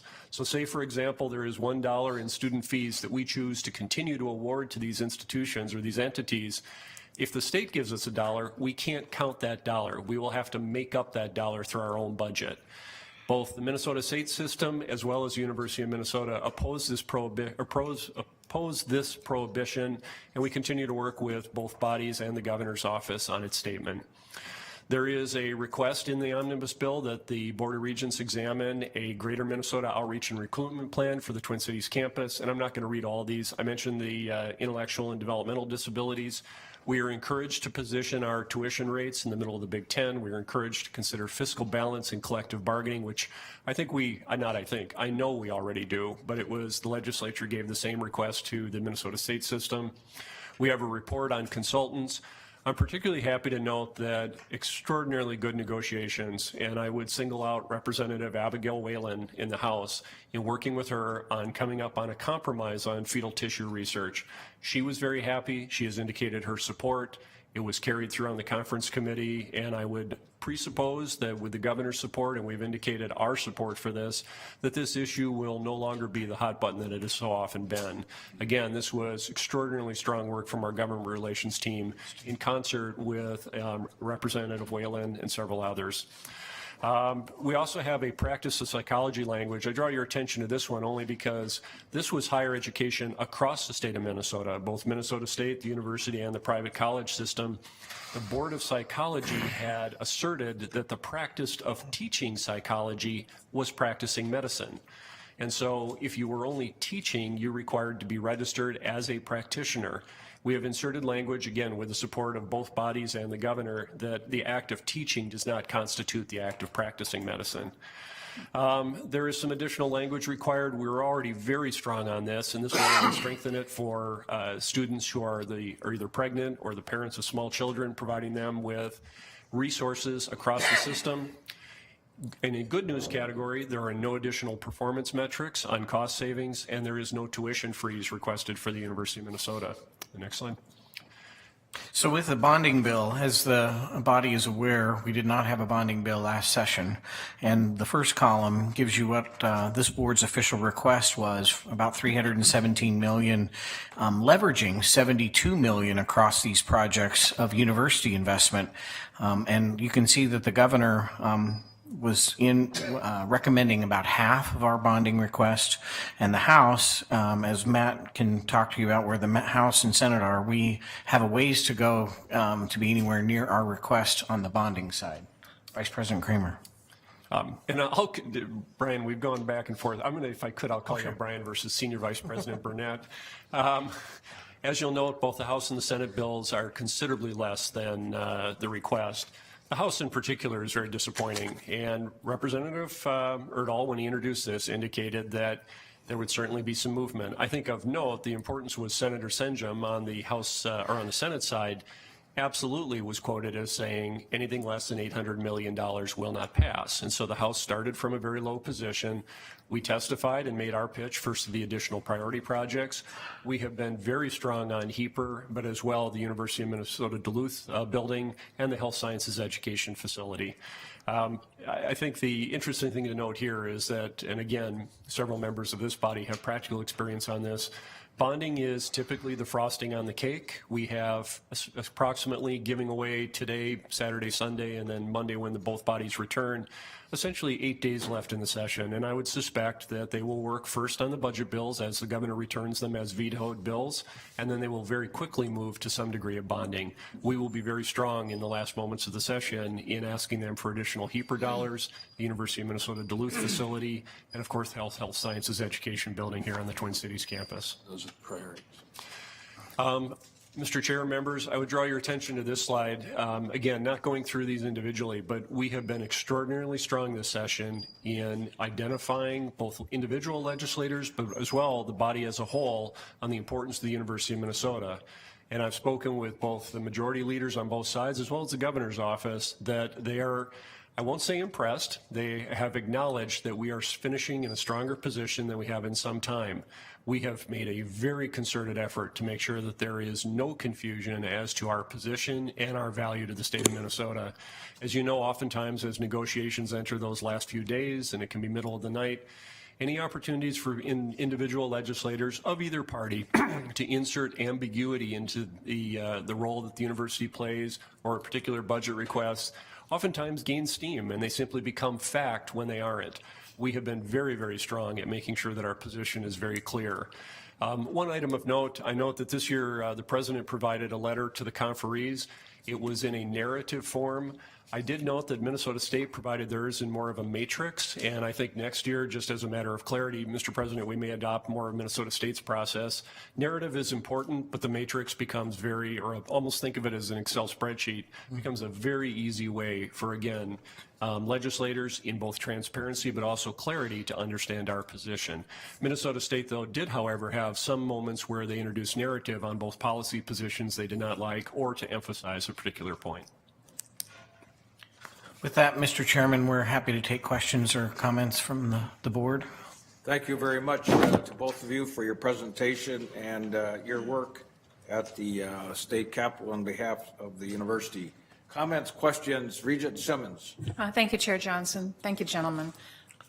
Though we might argue what the merits are of various uses of student fees, I won't do that now.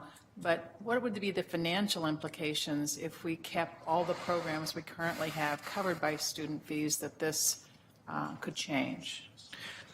Mr. Chairman, Regent Simmons, we're still analyzing the language changes, but it's in the millions of dollars that are collected for these different pieces across 5 campuses, and it's very concerning to us, particularly when the students believe that they've voted these in or have brought these forward for your approval and built programmatic elements of the campus that they think add to the what I would call extracurricular aspect of their education. So it is not inconsequential, but as the language changes, it starts to move it a little bit. What's concerning, obviously, are those fees that back up debt that's been issued, and we're counting on those fees to pay back debts over time with respect to recreation facilities, that type of thing.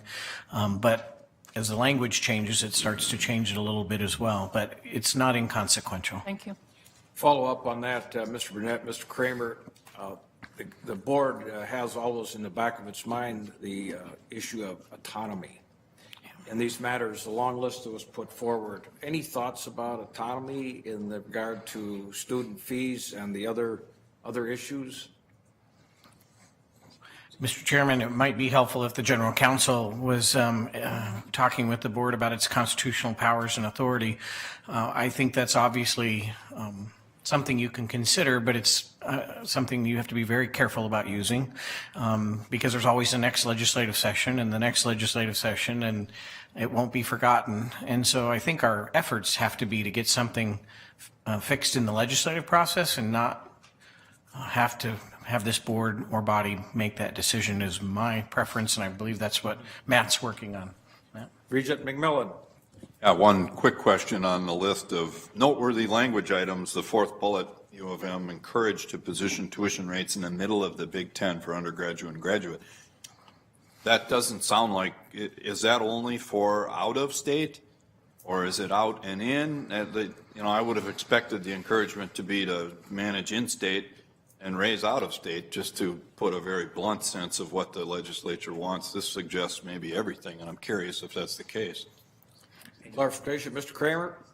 Chair Johnson, Regent McMillan, I apologize. I don't have the language in front of me. I believe it applies to both, but I will have to check. And Mr. Chairman, if I can, Regent McMillan, I do think that the effort is around the non-resident. That's most of the discussion. And we will be bringing you, obviously, we've talked and modeled around 10% for non-resident, non-reciprocity students.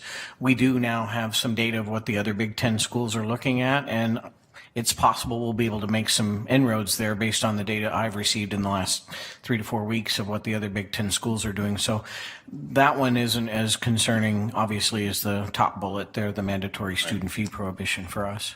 Thank you. Regent Beeson. Thank you, Mr. Chair. When you ask staff about autonomy, you really should be addressing that to your colleagues because we're the defender of autonomy. And as a matter of principle, any attempt to dictate how we raise money from fees or tuition or how we deploy those is a constitutional problem. I have a real issue with it. And I have a real issue trading policy for dollars. So these policy items on here need to be dealt with separately from the money. And appropriations, they can't use appropriations as a weapon, our major appropriations weapon to trade off for policy. A real problem with that. I'm okay with often, and the best approach the legislature can say is to ask us to do something. Ask us to do a study, ask us to consider this. They're sending a big message, and we respect it. That's important. But not dictating how we manage the university. Thank you. Regent Omari. Thank you, Chair Johnson. Thank you both for the presentation. I had the same question about non-resident, non-reciprocity, and then also if it's campus specific. So if they're just talking about the Twin Cities campus, or if they're talking about all of the campuses. My hunch is that it's NR, Twin Cities campus. Also interesting that it is wrapped up in that way, which shows a little bit of lacking of knowledge on what this actually means. Procedurally speaking to the mandatory student fee probe, has anyone thought about what that would even look like from a logistical standpoint? I mean, are we talking about, students who are looking over their student account and then they go and say, I want the fee for the yacht club, and then I want the fee for the, it might cost us more money to implement a system to be able to do that and communicate it to students than it does with the actual fee. How would it work? Vice President Kramer. Chair Johnson, Regent Omari, absolutely. The challenge with this is that it is very much uncharted territory. The Board of Regents has a policy, and I don't have it in front of me, that says student fees are a contributing factor to the quality of education. It's the experience of education that students have. Much has been made at the Capitol of the individuals who are proposed this student fee that you shouldn't have to pay for things you're not using. And that seems to be going down this road of, well, if you don't own a car, you shouldn't pay for MnDOT. If you don't fish or hunt, you shouldn't pay for DNRs. Right. I'm just very concerned that if this turns into a checklist, we will have no student oversight. And we will have lots of organizations that are extraordinarily worthy, the Student Veterans Association, that perhaps don't get funding. And so we have not modeled. It's a I would suspect Dr. McMaster's department to actually look at how something like this might be implemented. But we have not modeled costs or process for how one ultimately would have to implement this. Very good. We have two more regents wish to comment. Regent Rocha. Thank you, Mr. Chair. Appreciate the presentation. Obviously very timely as we're in the midst of this. Couple thoughts. I think that what you described yourself, I would like to describe for you, which is the feedback that I've received is that our efforts of late are very well received.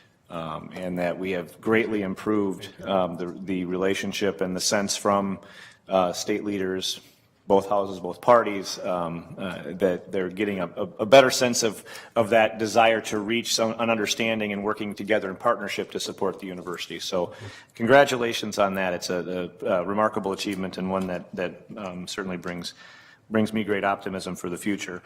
I would point out that talking in terms of the percentage, we talk a lot about the percentage of what we asked in what's being proposed. I don't know that we should continue down that line, because I think what happens is people start to focus on that, and what they're focusing on is that that's irrelevant. Would we be less happy if we had asked for 300 million and 18 million is what's being offered, or would we be thrilled if we'd only asked for 36 and we're being offered 18? The percentage doesn't really, and so you get legislators looking at that shiny object of the percentage because they don't think that it really matters. They want to know that the 18 or the 92 is going to something that they can justify to their constituents.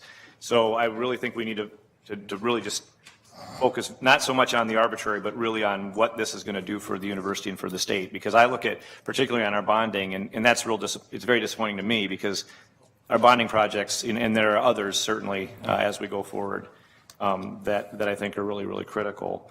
I want to just touch real briefly on the issue of the student fees.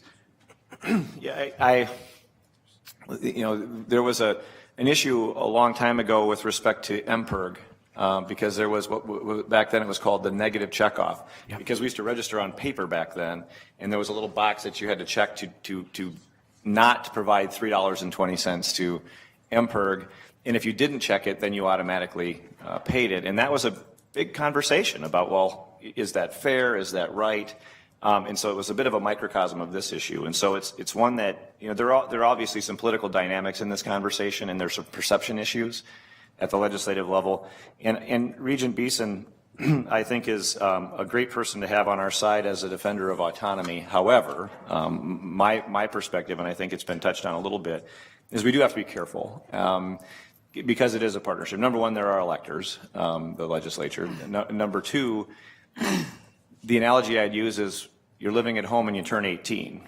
As a legal matter, you now have the ability to do pretty much anything you want, but if what you're doing falls outside of a certain range of acceptable activity, you're going to come home and find the door locked, and you're not going to be living there anymore. And so we need to find that balance between ensuring that where the autonomy is being challenged, and I think there are some places here where we certainly can say that it's being challenged, that we're not taking a stand on something that couldn't be addressed through a conversation. Going back to the conversation about our system effectiveness being through communication, I think that's the same thing here. And so I would even suggest that we as a board have a conversation about fees, the purpose of fees. And I think if we indicate to the legislature that while obviously in this short time period we can't necessarily address their concerns, but that is something that we will certainly have a conversation about to make sure we understand and can defend, what we're doing and why, and they understand that it's a fair process. It doesn't favor some groups over others, and respects the fact that for that single parent, an extra $50 a semester is significant when you're talking about additional student debt, and that we're sensitive to those issues.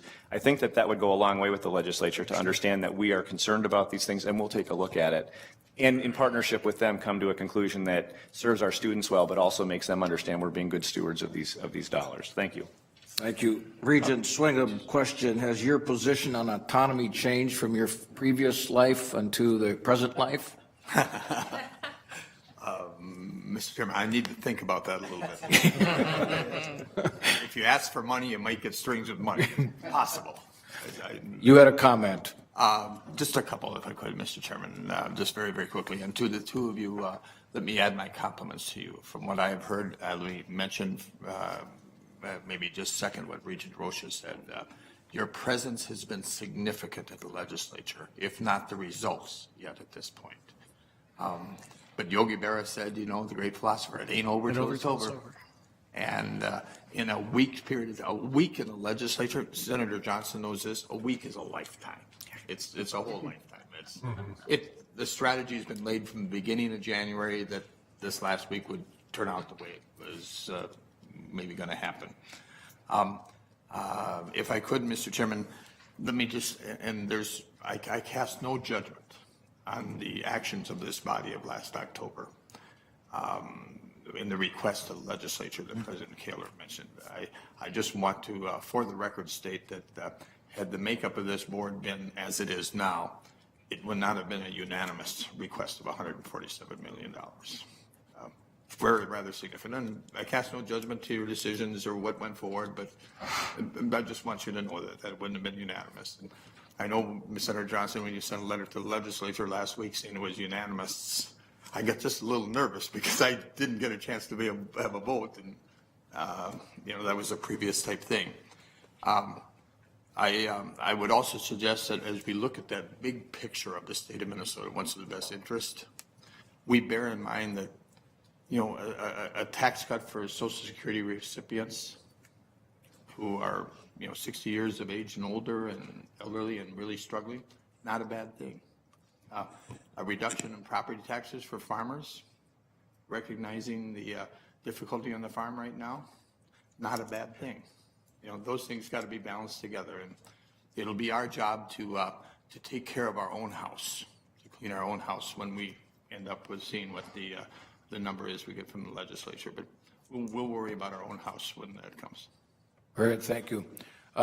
Regent Hsu, very briefly, and then we're going to move to the next topic.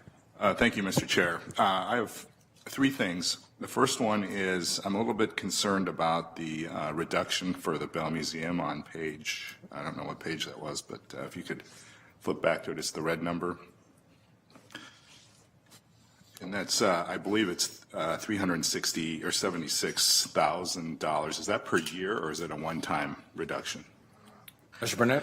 Mr. Chairman, Regent Hsu, the state is appropriating money to do the debt service on it, and we brought it in with our Office of Investments and Banking less.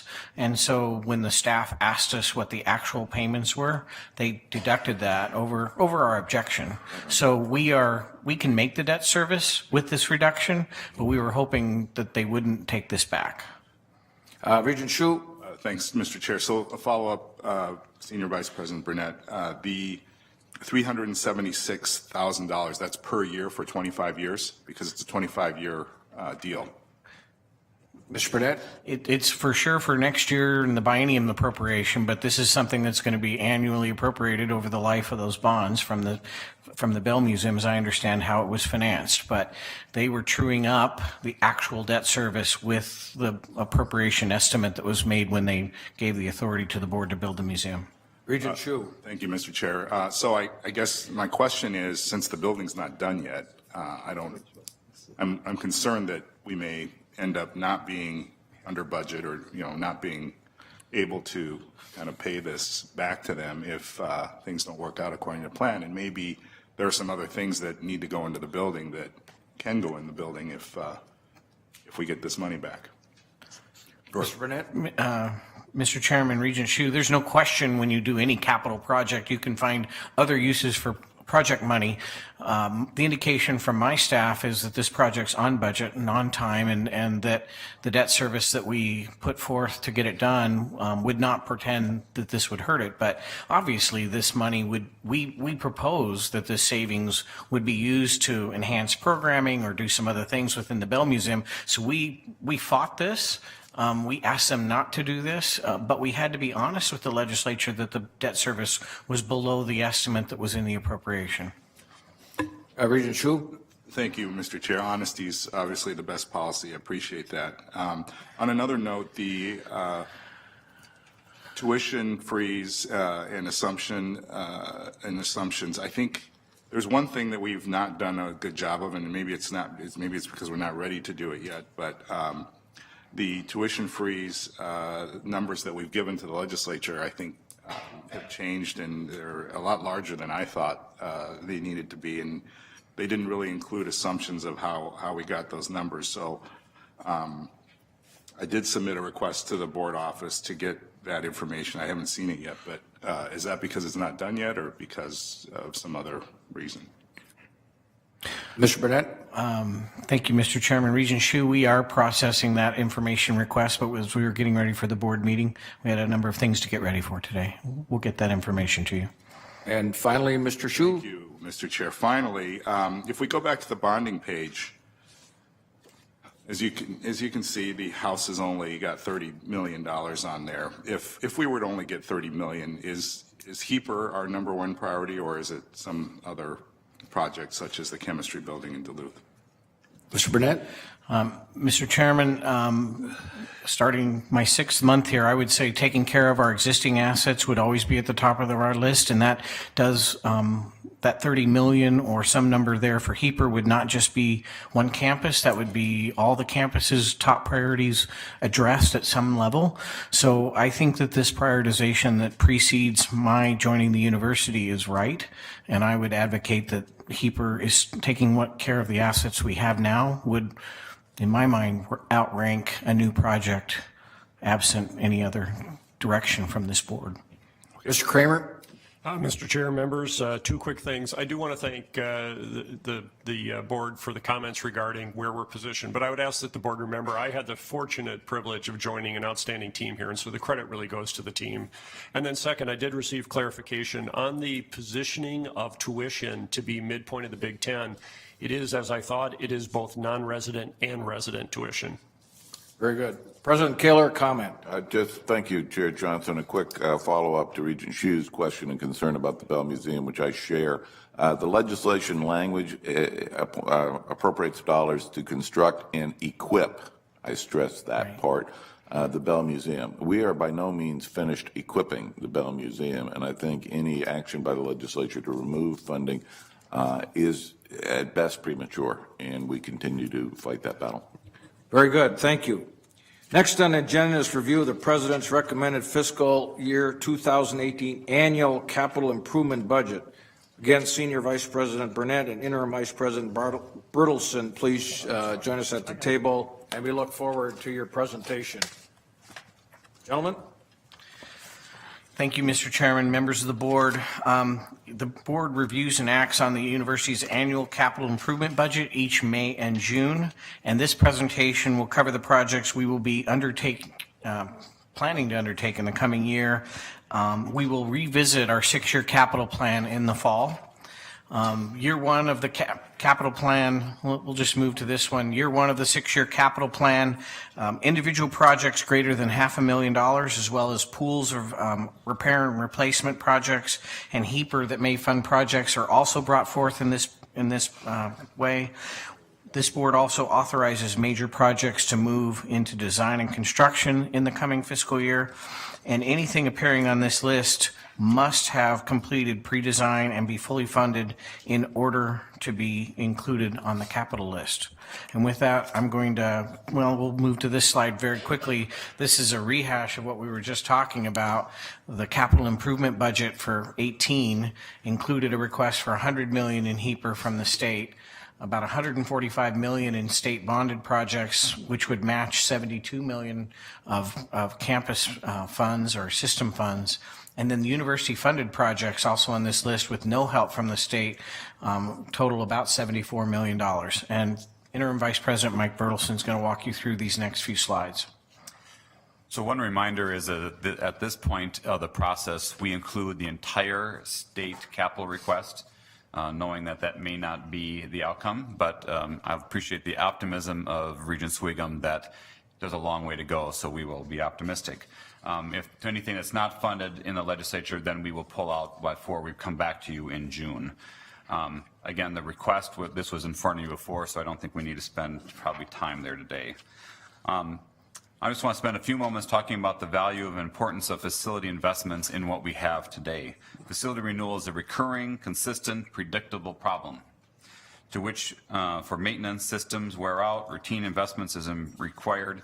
Unfortunately, we bring the largest set of resources we depend upon to do that is a very unpredictable and unreliable source of funding, the state request and HEAPR. For those on the Facilities Committee, recall that the two gray lines here in this chart represent the backlog target. The lower represents the minimum amount of funding needed just not to fall backwards and get worse than we already are. The upper gray line is the target bond. If we could exceed that, where we start to actually catch up on collectively our facility condition. That backlog is projected to be over $3 billion in the next over the next 10 years. Some may look at the state capital request that we talked about earlier in the $317 million request and think that is asking for too much or being too optimistic. But this chart shows that it puts us only right in the middle of where we should be each and every year, not just every 2 years, in order to meet that target of required investment to maintain the size of the infrastructure. HEAPR's role in maintaining is primarily a role of maintaining our safety and functionality of our campuses and cannot be overstated. The university takes its facility role very seriously and university does not have buildings just to have buildings. Buildings are here to support our teaching, research, and service mission that require safety and modern functional facilities to accomplish that. HEAPR and R&R, repair and replacement funds, play a critical role in providing faculty, staff, and students with the facilities necessary to do their work. HEAPR is by far the largest single source of funding available to make the mundane but vital capital improvements to our buildings and infrastructure. The tagline, HEAPR's cheaper, is indeed true. It is almost always more collectively cost-effective to reinvest in existing buildings that we already have than to build a new one and kick that problem down the road. A new building is nice, but it adds to our operating costs and doesn't always meet the needs of our existing facilities because they stay and continue to be an issue. We have a large list of projects that we would tackle with $100 million, 95 overall across the system. In the end, this project will be scaled to meet the set of funds that are available. Some of the larger projects like Duluth Health and Science, Sports and Health projects, and Mechanical Engineering Phase 3 in the Twin Cities just wouldn't be possible unless we have a larger HEAPR bill. In addition to the first 6 projects here, which are all part of the state request, this slide also lists the larger university-funded projects in this year's budget. The complete list of every project with a narrative is in your docket material and available for you. Our capital budget also includes several R&R pools or sets of kinds of funds that are available for renewal. These funds are used to tackle many projects such as elevator upgrades, parking lot resurfacing, LED lightings, conversions, and so forth.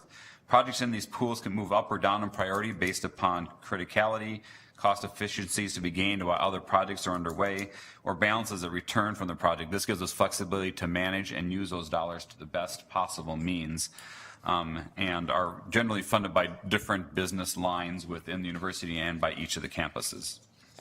Finally, I'd like to just make a note of a few projects that you may see added to the capital budget by June. These projects we're currently working on, but just were not quite ready to meet the test of a completed pre-design and a full financial plan yet here in May.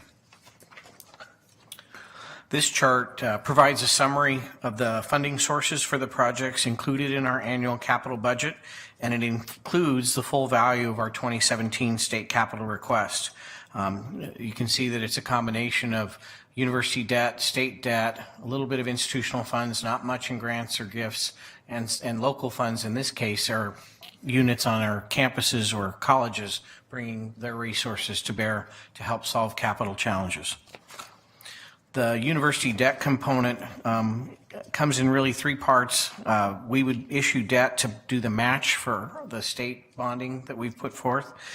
There is a small amount, $800,000 for Morris to remodel that Edson Auditorium, which desperately needs, it still looks very 50s when I was up visiting a few weeks ago, and some utility infrastructure and energy conservation, and then also with the athletics bringing a weight room remodel to the Mariucci Arena. So with that, we're happy to take any questions. Obviously, by next month, we'll have more clarity on the capital budget. As we have a likely a long week ahead, we hope, and a fruitful week with respect to our capital and our operating requests at the state legislature. Thank you very much, gentlemen. Of course, this is for review and comments, questions from Regents at this time on the 2018 capital improvement budget. Regent Omari. Thank you, Chair Johnson. Interim Vice President Bertelson, can you break down for me, given the current situation that we're in, why we have potential additions to the list? I'm trying to figure out where, I mean, are we saying that we're going to fund these 4 projects potentially, or do we have donors that are going to fund them? Or is it a mix of asking from the state as like some of the other projects where we're putting up some debt and the state's putting up some debt? Mr. Bertelson? Mr. Chair and Regent Damari, yes, it is a mix. And so in the case of the golf course, it's largely about the status of the fundraising. In the case of the Center for Residents, it's a part of the business model and finishing up a little bit of the planning. In the case of the transportation safety building, which is really renovating, the idea of renovating space for an expanded public safety center, we have the resources and the design set up for the police department. What we're working on is trying to resolve the relocation, which would be necessary to move the center on the second floor, would be expanding. We have not yet found the final answer for where to move them. We think we're close, and we think we have resources set aside to do that. We would just like to be clear on that before we move ahead. Regent Omari? Thank you. Quick follow-up and then a different question.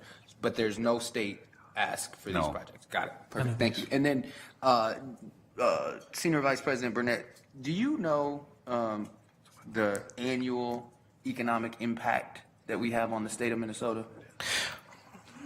Or Mr. President?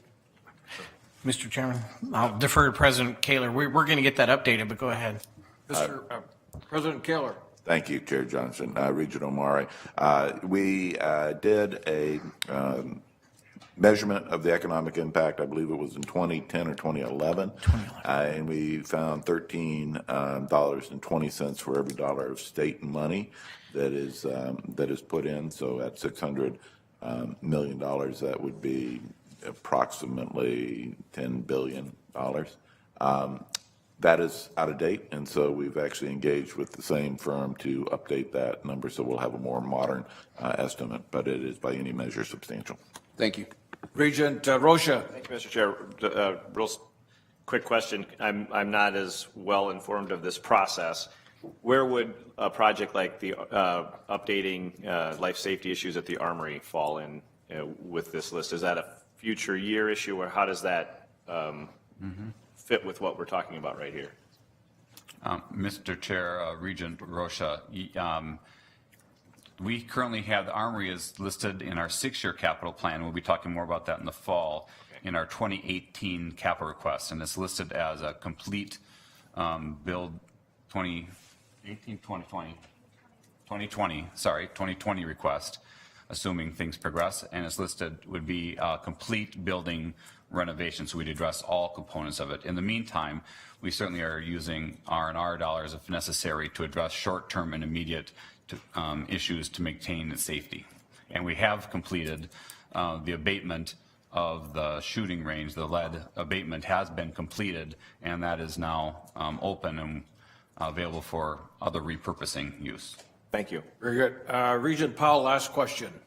Thank you, Chair Johnson and presenters. Do we have, this is a quick question, do we provide information on the HEPR projects, on the either the safety benefits, the financial return or savings, cost avoidance, all those sorts of things? Because, I mean, I'm a little bit perplexed by the intensity of the debate around HEPR, because in many other contexts, certainly in a business context, these kinds of projects are considered essential replacement or essential cost savings, and they have great value and great benefits. And so I guess I'm asking if we provide that information, and what's the basis of the resistance to this sort of investment? Vice President Burnett. Thank you, Mr. Chairman. Regent Powell, Vice President Bertelson and his staff present, I think, really compelling cases. The Colerain water line is a huge safety issue up on the Duluth campus. We've taken those matters into our hands in some cases because we just can't wait. It is often referred to in the bigger context of bonding, as Regent Sviggum talked about, the frosting on the cake, and Vice President Kramer talked about that.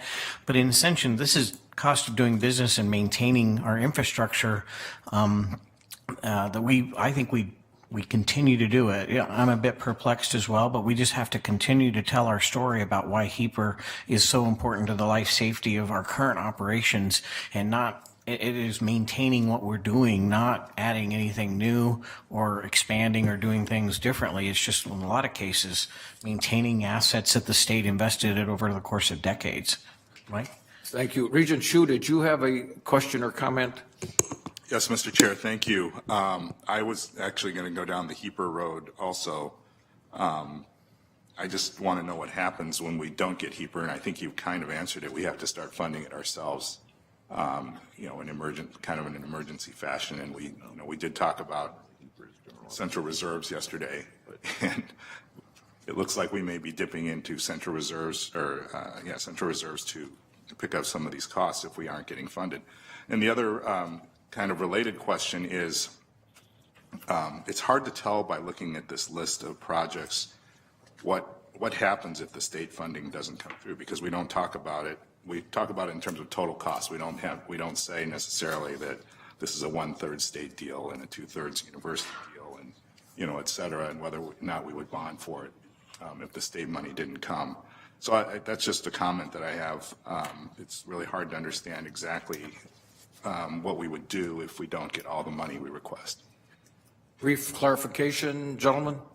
I think that's a decision that we have to discuss at the leadership level of the institution, and it's not about issuing the debt, it's how you're paying it back and with what source. So if we don't get the money to match our capital requests, that's something that the senior leadership team with the president will have to discuss and bring a recommendation forth, and it could very well be that we don't do the project.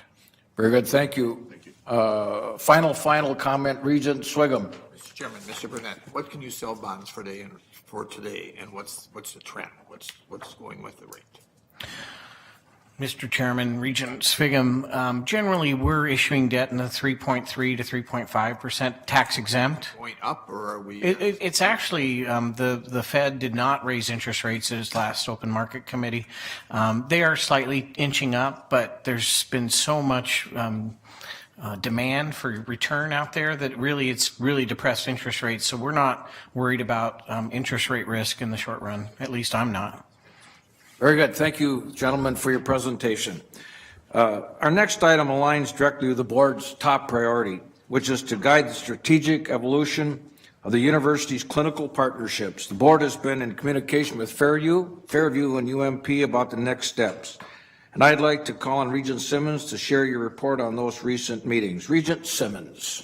Thank you, Chair Johnson and colleagues. I'm pleased to report back to you on the action you asked the President and me to take, and that is to deliver a letter and have meetings to discuss that content from the board to the leadership of the Fairview Health System and the leadership of University of Minnesota physicians. I'll share a little bit in general about the reaction to our letters, and then the President will respond on behalf of the administration to some next steps that are recommended, and that will involve a proposal coming from me for action. The President and I met with the Fairview CEO and board chair, and we had a respectful conversation about common values, common vision, and trying to committing to pursuing our common goals. So that letter from the Regents then went on to the full Fairview board. We also met with the University of Minnesota physician leadership and the chair of that board and a community member on the board and a physician leader on that board. And we shared with them the Regents' letter and the content that generally was stressing our interest in the importance of the way UMP is governed and the way that the priorities and perspectives and the work of our faculty are aligned with the university's mission. support their work and support our mission. We talked about that alignment. They are within UMP, as we understand it, looking at their governance, looking at how they align the incentives, and including with compensation to best align the university and the faculty. We've received a written response headed by our dean and also physician leaders about our request of them provide us with knowledge of options going forward to achieve the medical school's mission and our goals. Options that you received in writing, there were 5 listed with their assessment of what the opportunity and what the limitations were for each one. We can talk about that more with our leadership when that's appropriate. We also received word back from Dean Jackson and the leadership in the medical school on how progress was being made with our mHealth agreement with Fairview. And it's to that point we will be coming back and requesting board action in a minute. But before I do that, I will ask President Kaler to report from the administration on response of our letter and responses to our letter. Very good, Regent Simmons, and thank you on behalf of the board for your diligent work on this matter as well. Thank you. President Kaler, please. Thank you, Chair Johnson and Regent Simmons. As we've all stated, a positive, ambitious path forward for our clinical enterprise and increased prestige for our medical school are our top priorities, the board's top priority, my top priority. We have an opportunity now, particularly with the deadline for renewing our mHealth agreement with Fairview Health Services approaching, to reshape the partnership to truly position us for success. Fairview's new leadership clearly understands the value we bring to this partnership and the heights we can reach together. In fact, and this is very important, Fairview's new strategic plan lists as their first strategic imperative to, and I quote, realize the Fairview University of Minnesota partnership as a powerful differentiator and aims for top decile status nationally in complex care, end quote. Dean Jackson, UMP CEO Bobby Daniels, and I have all begun conversations with Fairview CEO James Herford about how to get us to fulfill that shared vision. And while the board will soon review and vote on a resolution to technically non-renew our mHealth partnership, this is a procedural step required to reopen discussions. I know this step is taken with full intention of renegotiating an agreement that helps us achieve our shared goals, which include additional academic support for the medical school, improved facilities, becoming a destination for clinical care, and a simplified relationship between the university and Fairview. We also look for strong physician leadership, expanded training and research across the system, shared strategic planning and goals. We also have much work to do on our end to show and leverage our value. And there is more that we can do to function as a world-class, multidisciplinary practice plan and to align clinical success with our academic priorities. I believe and know UMP leadership shares that vision. Our administrative team is aligned on several key areas going forward. For example, the university and UMP commit to running more lean. We're taking a look at operations, overhead, and any duplication in our administrative work.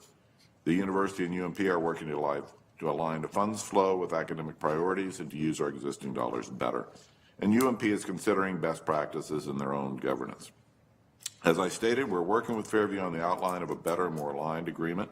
We're working to highlight and leverage what the university brings to this partnership. At the same time, we will be clear about what we need in terms of updated service from Fairview in order to meet our goals. Members of the board, I'm confident that we have the right leaders, the right goals, and the right level of motivation, and it is the right time to get this right, to move our medical school forward, to reach our goals for the clinical enterprise, and to serve the citizens of Minnesota and beyond. And as we open for discussion, I know that Dean Jackson is here. Perhaps Chair Johnson, if we could invite him to the table in case we need his expertise. That would be fine, Mr. President. Dean Jackson, please come to the table for a motion on a resolution. Regent Simmons, please. Thank you, Chair Johnson. Thank you, President Kaler. I appreciate Dean Jackson being here. We'll probably need you. We usually do.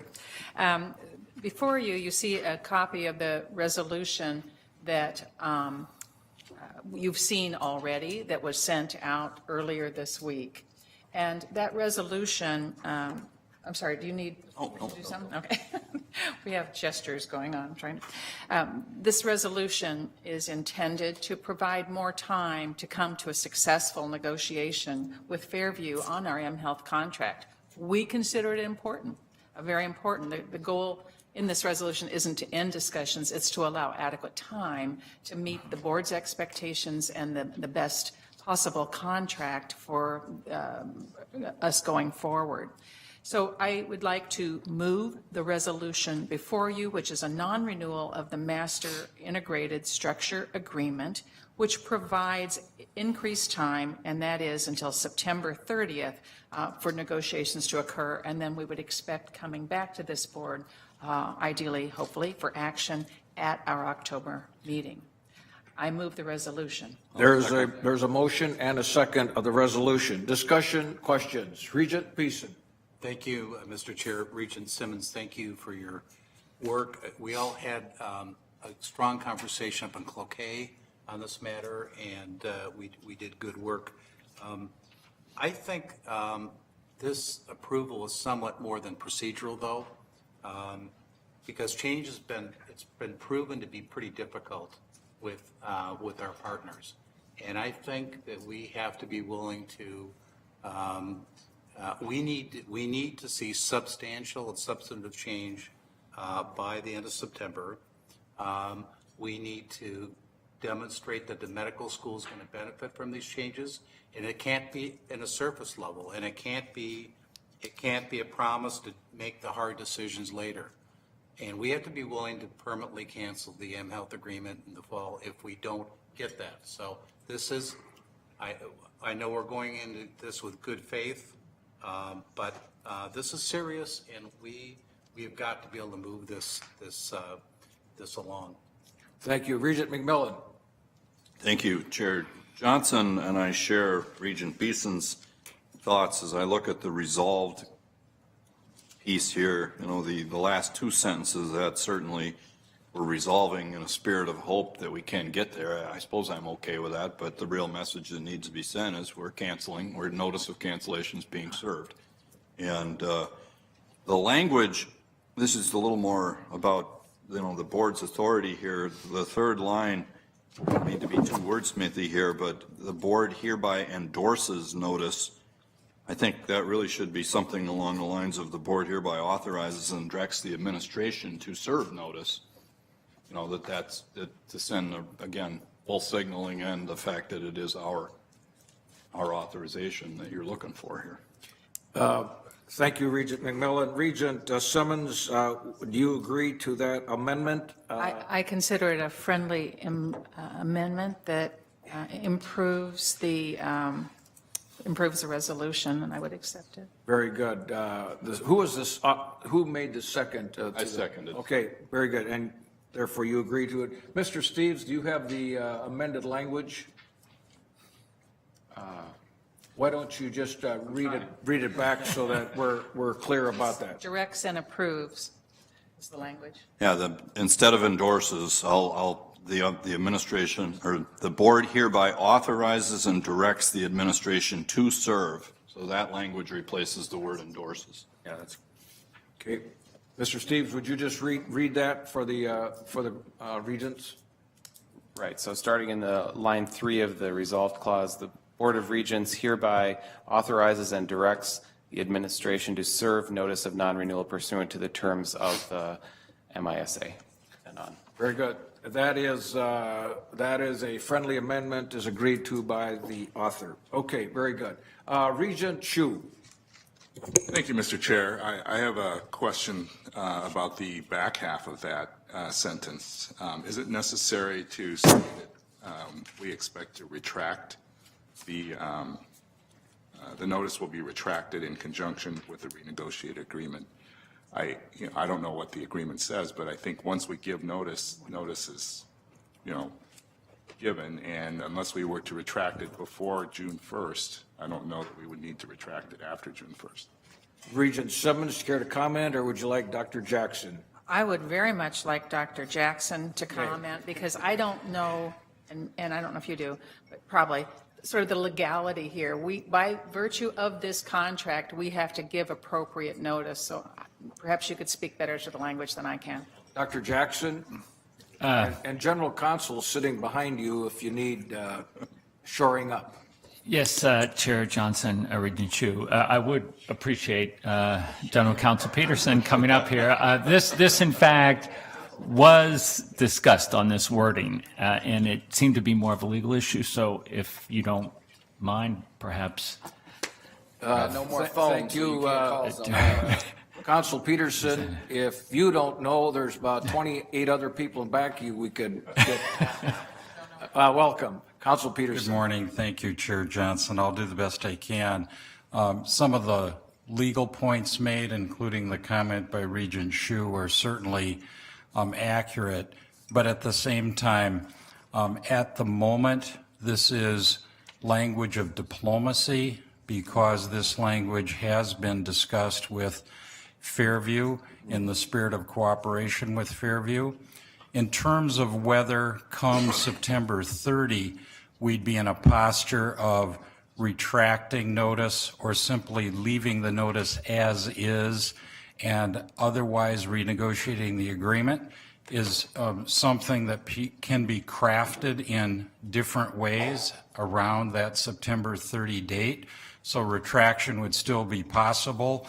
To elevate this to Latin, things can be done nunc pro tunc in order to make it clear that the ultimate September 30 agreement is consistent with the spirit with which we are going into this conversation today, even though it may well be that come September 30, as Regent Hsu has indicated, it may be more appropriate to simply allow the notice to stand and to otherwise renegotiate an agreement. So, as I say, I think the bottom line here is diplomacy more than legality. Very good. Thank you. Regent Hsu, is that of satisfaction? Yes, that answers my question. Thank you, Mr. Chair. But then the other question is there a significance behind the September 30th date, or is that just an arbitrary date that gives us 90 days effectively to 90 days? General Counsel? Well, it's certainly significant. I mean, again, not so much from a legal point of view, but from the fact that at Board of Regents' direction, this strategic conversation needs to march. We have much at stake for the University of Minnesota. All of you have acknowledged that, and all of us are honoring that direction and certainly share in that view. And so as a result, the notion is that September 30 is going to keep all parties, including the University of Minnesota, on track to have this strategic conversation come to a head in a way that's beneficial to all. Regent Simmons. Thank you, Chair Johnson. As the proposer of this resolution, I would say this is this is highly intentional. It signals to our administration, we want action on this, focus on it. It signals to our partner, we want to work with you. We want to give appropriate time, but not forever, to come to resolution on the outstanding issues. So it is important. I further think that the tone of this resolution is important. While I share with you, colleagues, the comments have been made about, we mean it. We also really want to work with this partner and be successful, and our language here is meant to reflect that. This is a positive attitude, and it should be. Thank you. Regent Rocha. Thank you, Mr. Chair. Very briefly, as we're talking about the aspirational language within this, and since there's a lot packed into the resolution, I fully support providing the notice for the bases that were provided by Regent Simmons, but I also want to associate my remarks with Regent McMillan and Regent Beeson. I want to be very clear that there needs to be a strong basis for the university to proceed down this road, and I would suggest, not necessarily knowing where my new colleagues are on this general topic, I may be the most cautious about our ability to culturally align with the organization. But to that extent, I wanted to just make sure and empower Regent Simmons and others that continue this conversation to know that there is this demand by members of this board to make that work in a way that we as a board are fiduciarily required to ensure. Thank you. Very good. Thank you. Regent Powell. Thank you, Chair Johnson. Just a clarification. So I also am supportive of the intent and the language of the resolution. However, if we are not successful, could someone remind me of the how much time it would take to unwind the agreement, and over what period of time, how much time we would have to develop different options going forward? As a legal matter, we need to provide notice 1 year in advance of the expiration of the current 5-year term of the agreement. So that puts a legal marker down in terms of the effective governing provisions of the MISA agreement.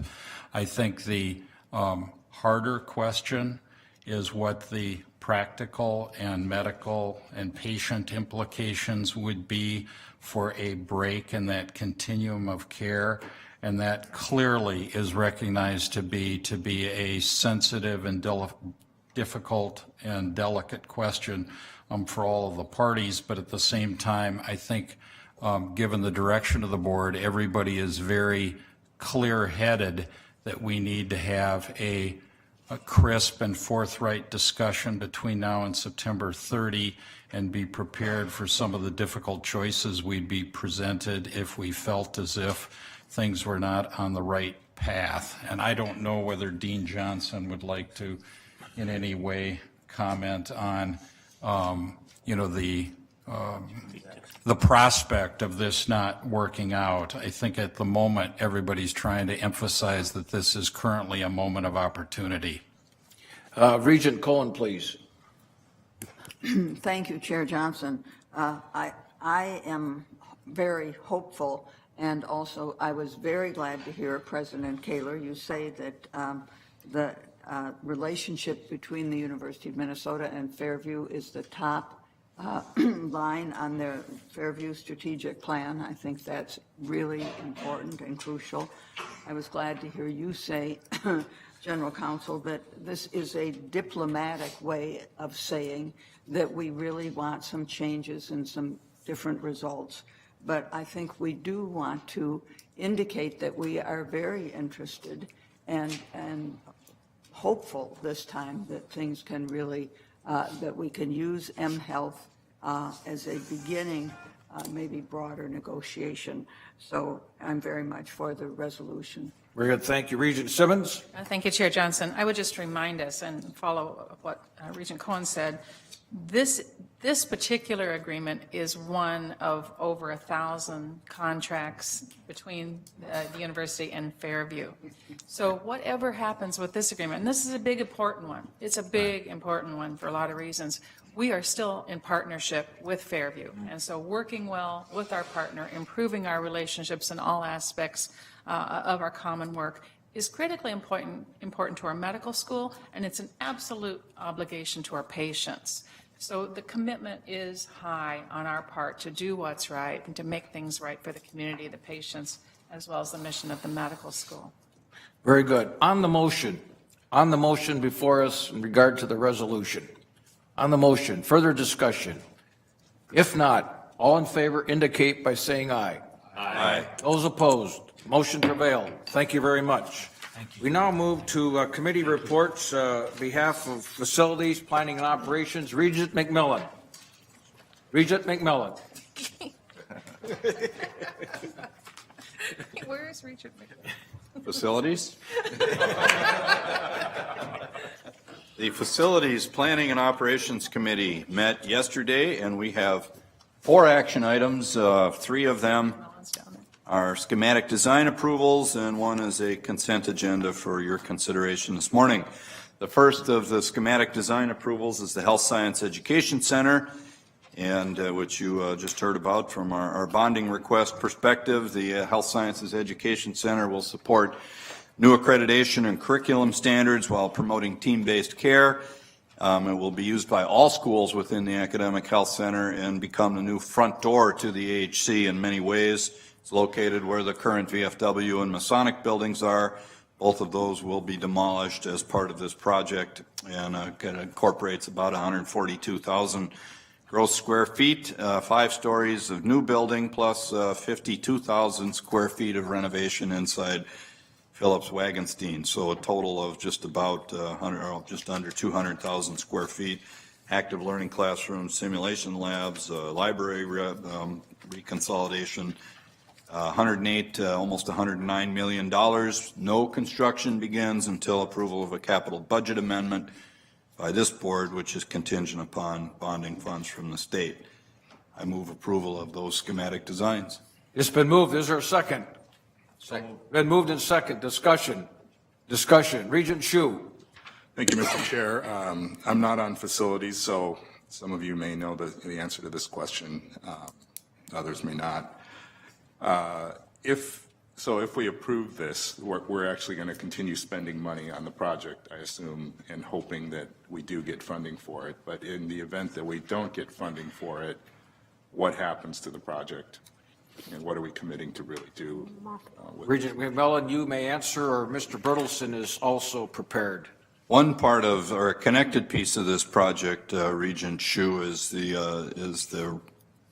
the renovation of space to get folks out of and facilities out of VFW and Masonic. That's proceeding, but we wouldn't proceed to demolish or begin new construction until we have a bonding bill, correct? Mr. Bertelsen, further clarification. Mr. Chair, speakers, regents, yes, we would finish design for this building, but we would not proceed with the demolition of the buildings or the new building because we wouldn't have the resources to do that. Regent Hsu. Thank you, Mr. Chair. Follow-up. So does that mean we still have planning money that is going to be used to pay for those services? Mr. Bertelsen. Mr. Chair, Regent, yes, a prior appropriation gave us planning money for this building and some beginning planning money for the clinical research facility, which would hopefully follow in another couple of years. So we have some. On the motion before us. On the motion, Regent Omari. Thank you, Chair Johnson. Just learning from past is if we don't go forward for whatever reason, I think it's very important that we use the same design that we are putting together now, because we've seen situations where there's been a design, we haven't gone forward, we've come back, had a new design, and I don't want to fall into that scenario in this case. So just comment, you don't have to. Very good. Further discussion on the motion. If not, all in favor indicate by saying aye. Aye. Aye. Opposed? Motion prevailed. Regent McMillan. Thank you. Second schematic design is Pioneer Hall renovation and the consolidated superblock dining facility. Recall that the board approved the Pioneer Hall project as a capital budget amendment in the amount of $104.5 million at our September 2016 meeting. This is now the bringing back to the committee and now to the full board of the schematic designs there.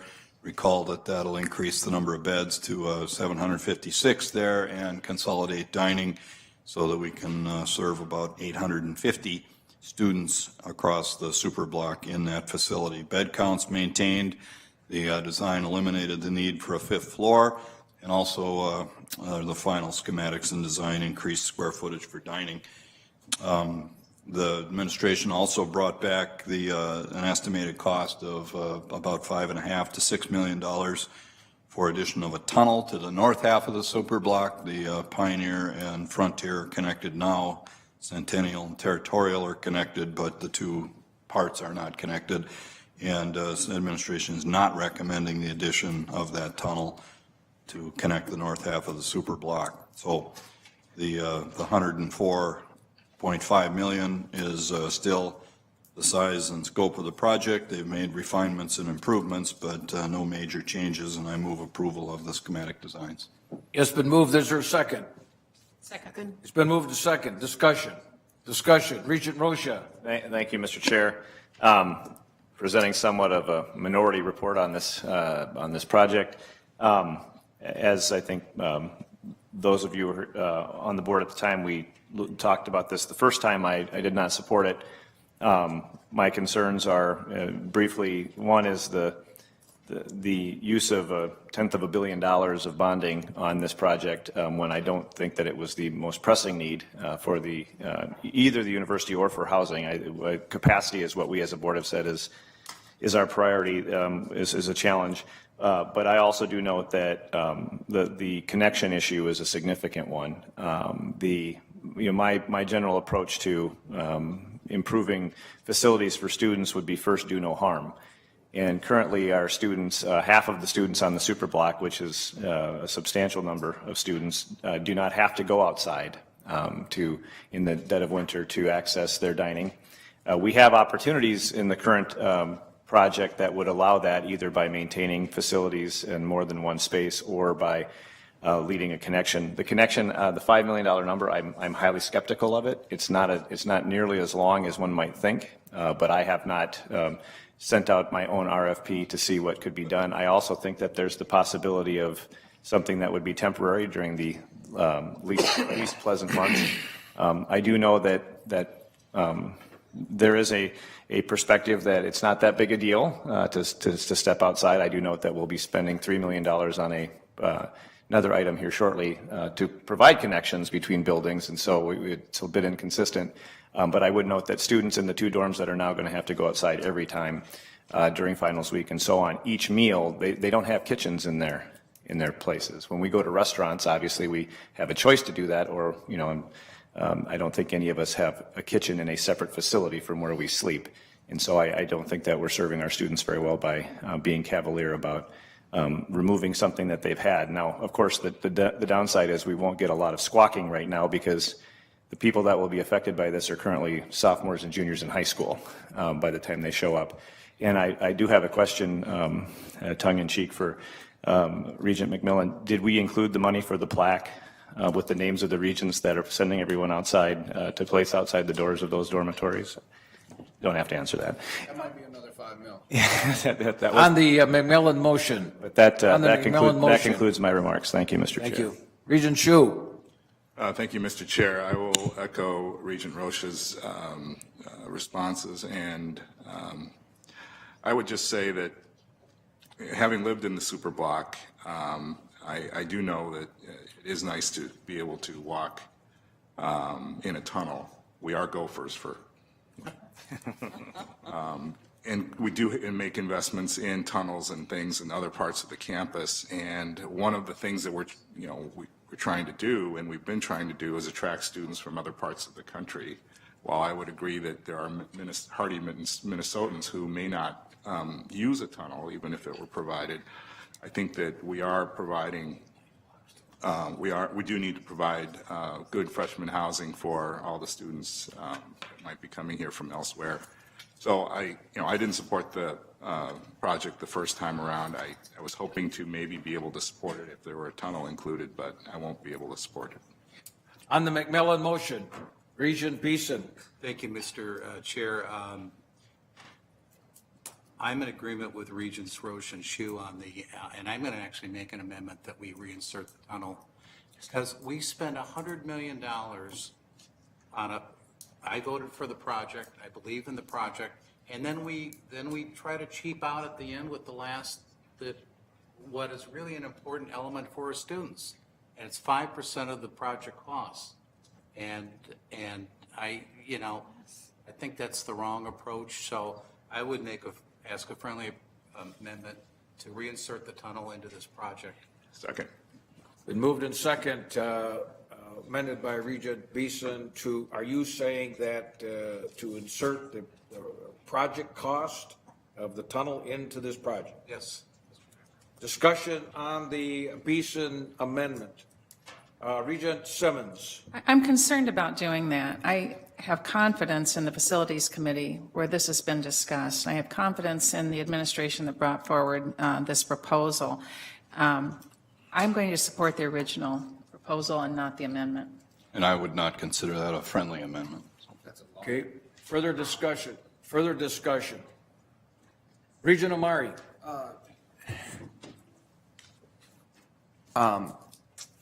Disregard. I'm good. Regent McMillan, do you think I ought to editorialized for 29 seconds when I said Facilities Committee? Yes, no, I wouldn't, well, I'm not your counsel, but I'm your vice chair, so no.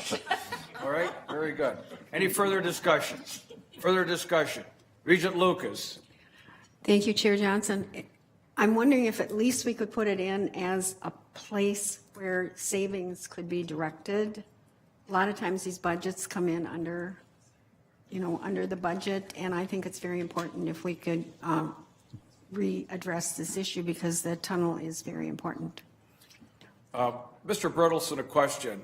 What would be the anticipated cost? And number two, is there space available for the Beeson motion?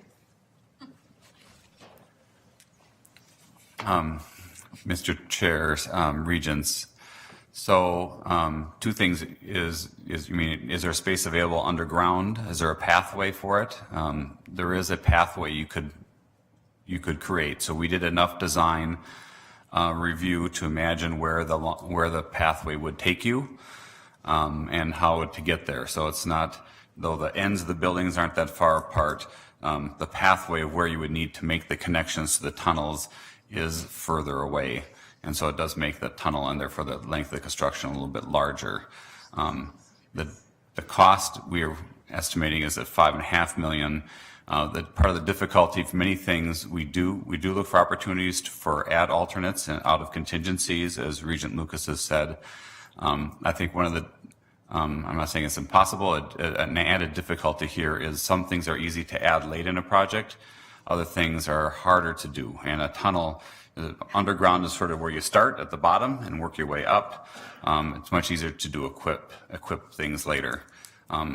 If it were added, this to the project and paid for out of room and board rates, this is equal to about another 0.5% increase in room and board rates. Just for information. Regent Anderson. Thank you, Chair Johnson. Very briefly, I just heard you say the buildings aren't too far apart. As a compromise, is a skyway on the second or third or fourth story less expensive? Mr. Bertelsen? Mr. Chair, Regents, I don't think we've costed a skyway. I imagine that would be somewhere, because the connection would be from one room through where students live, and therefore I don't think it would be a recommended approach. Further discussion on the Beeson motion. Further discussion. Regent Cohen. Thanks, Chair Johnson. I think that the Facilities Committee probably had a very, very interesting conversation, and I'm going to go with the recommendation of the committee. Very good. Further discussion on the Beeson motion. If not, all in favor indicate by saying aye. Aye. No. Opposed? No. The motion does not prevail. Further discussion on the McMillan motion.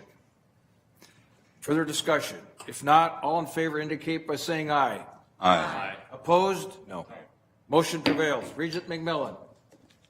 All right, the third schematic design, we had a lot of schematics yesterday. The engineering robotics laboratory renovation inside Shepherd Laboratories here on the Minneapolis campus, about 14,000 square feet of renovated space to house solar vehicle projects, autonomous vehicle technologies, and lots of robotic space. The board approved the robotics lab project in its 2017 annual capital budget improvement, or the budget for the annual capital budget time it then at $12.2 million. The schematic stays in that. It is predominantly, at least $10 million of that total is private fundraising, and that fundraising has been completed. I move approval of the schematic design. It's been moved. Is there a second? Second. Been moved and second. Discussion. Discussion. If not, all in favor indicate by saying aye. Aye. Opposed? Motion prevailed. Regent McMillan. Thank you. The last action item for the board coming from the committee is the consent report, which included affirmation of the final scope for the Athletes Village here on the Twin Cities campus. And recall that in September of 2015, the board approved the Athletes Village project, including potential additions or project features that could be added later as the project has proceeded. Final plans now include climate-controlled connections, or skyways, and exclude the lineman's facility These plans remain within the approved scope, schedule, and budget and do not require further board action. I move approval of the consent report. Been moved, is there a second? Second. Been moved to second, discussion.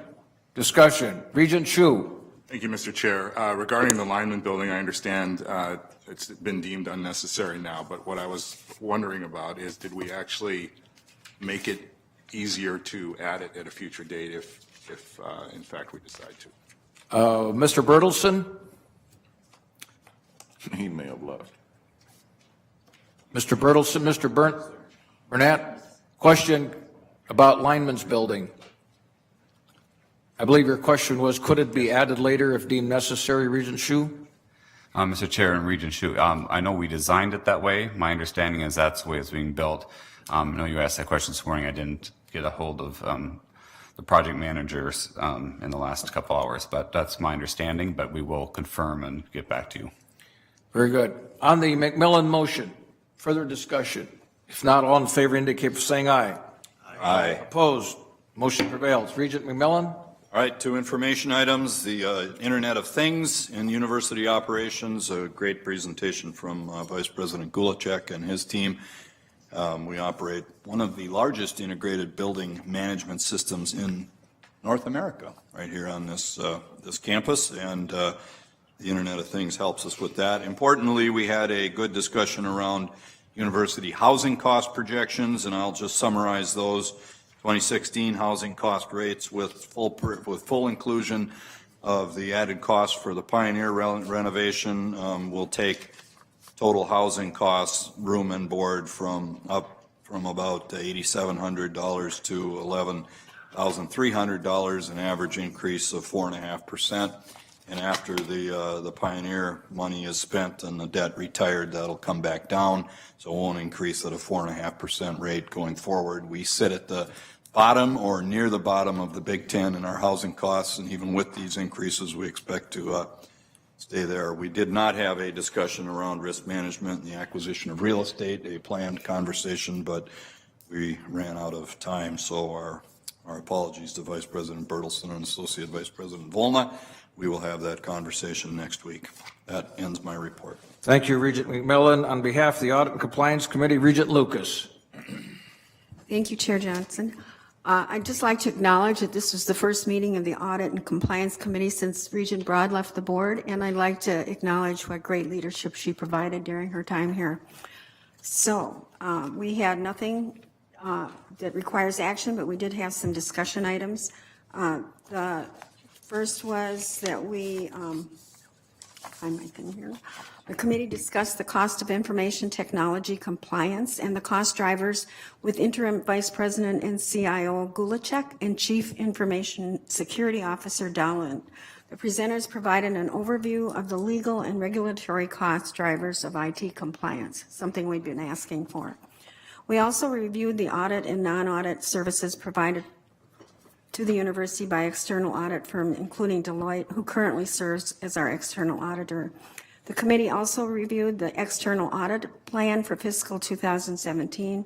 This plan sets forth the audit scope, objectives, and approach to be used by Deloitte. Members from the Deloitte management team shared the plan and discussed their assessment of audit risks, testing approach, and timeline for fiscal year in 2017. Chief Compliance Officer Cooner provided the committee with an update on the implementation of new process for performing compliance risk assessments. This initiative is collaborative and proactive and builds upon the university's culture of compliance. Finally, the committee heard from Associate Vice President Volna and Athletic Director Coyle on the remediation of intercollegiate athletic audit findings. Volna reported that as a result of the testing and discussions with internal audit, the status of 3 of the recommendations that had been updated, 2 items previously reported as complete have now been reclassified as partially complete, and 1 item previously reported as complete has been reclassified as not complete.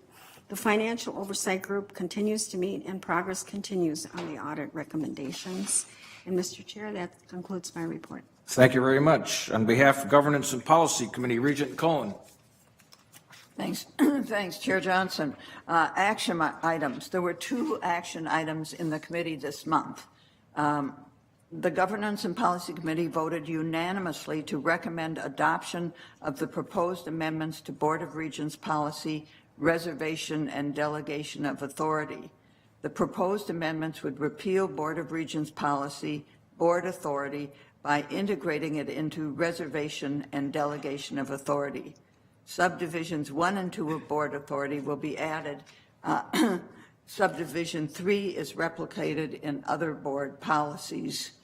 The proposed amendments are a result of a comprehensive review of board authority and align with the goal of consolidating and streamlining board policy when possible. I'm assuming that all of you have studied that policy in your docket material, and so I move adoption of the proposed amendments and repeal of Board of Regents policy, board authority. Actually, it was just streamlining. On the Cohen motion, is there a second? Second. Moved in second. Discussion. Discussion. If not, all in favor indicate by saying aye. Aye. Opposed, motion prevailed. Regent Cohen. All right, another policy, board policy development. The committee also voted unanimously to recommend adoption of proposed amendments to Board of Regents policy, board policy development. And the new language is a result of a comprehensive review of the policy and lots of discussion by the committee. The amendments will clarify how the board adopts and amends board policy, aligns the process for board action on other university policies to current practice, and codifies the comprehensive review process for board policies. The amended policy will clearly state the board's expectation that the administration will make certain that other university policies are in alignment with board policy, while ensuring that a regular ongoing alignment review between board policy and other university policies take place. I move adoption of the proposed amendments. On the Cohen motion, is there a second? Second. Discussion. Discussion. If not, all in favor indicate by saying aye. Aye. Opposed? Motion prevailed. Regent Cohen. And may I remind folks, it's now 12 o'clock and some of us have graduations this afternoon. So if you can consolidate your comments, much appreciated. Regent Cohen. Yes, I'll try to be very quick on this. The committee had 2 substantive conversations yesterday on important governance topics. And the first was a discussion of a potential restructuring of the board's meeting format and committee structure. So I encourage all of you to please go back to your materials and look at that possibility, and I won't go through the proposed structure. The second discussion, during this discussion, the total number of board meetings per year was also raised, and the question of perhaps there could be one less board member, although there was very divergent opinions. Not one less board member, one less board, my apologies, one less board meeting. And although there were very divergent opinions on this, it's something that maybe should be discussed. And I think that concludes my report. Very good, Regent Cohen. Appreciate it. You want to move to Academic and Student Affairs Committee, Regent Cohen? Yes, this one maybe is a little shorter and clearer. The committee unanimously recommends approval of the consent report, which includes program additions, changes, and discontinuations. I move approval of the consent report. On the Cohen motion, is there a second? Second. Moved in second. Discussion. Discussion. If not, all in favor indicate by saying aye. Aye. Opposed, motion prevailed. Regent Cohen. The committee also engaged in 2 discussion items on graduate and professional education.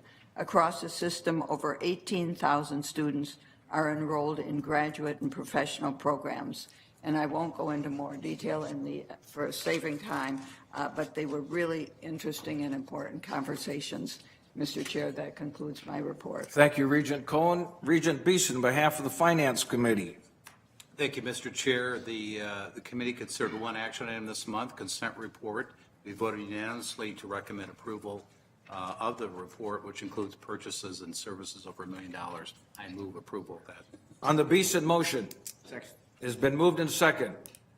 Comments, questions? If not, all in favor indicate by saying aye. Aye. Opposed, motion prevailed. Regent Beeson. Mr. Chair, I'll submit the discussion items for the record. Very good. Thank you. Regent Simmons, on behalf of Faculty and Staff Affairs Committee. Thank you, Chair Johnson. When you hear the report, you're all going to want to be on this committee. We had a great meeting. By a majority vote, the committee recommends the adoption of amendments to Board of Regents policy on reservation and delegation of authority. The amendments add 3 positions to Article 1, Section 4, Subdivision 1, making them subject to the board's reserved appointment authority. These positions are head Gopher football coach, head Gopher men's basketball coach, and vice chancellor of academic affairs.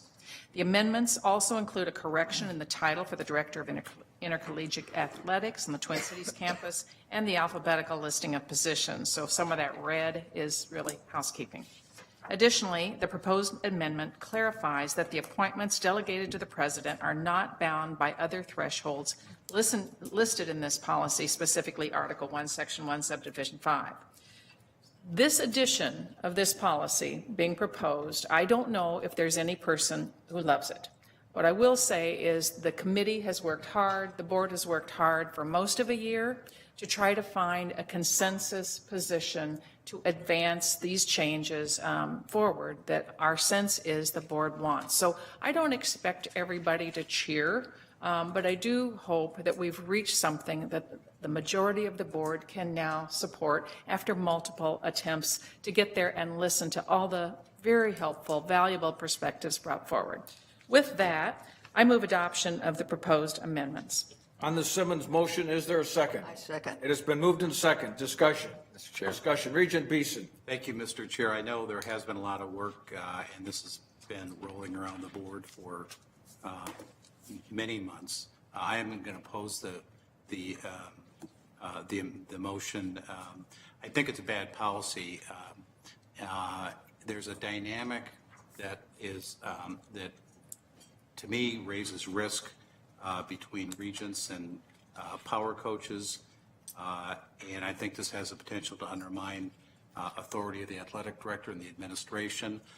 These are really mid-management positions, and I understand the optics and the politics and the pressures, but you know, our board is in my as a group, we're overactive, we're over-involved, we're intrusive at times on athletics, and I don't think having us approve football coach contracts or basketball is going to help improve that. Thank you. Regent Rocha. Thank you, Mr. Chair.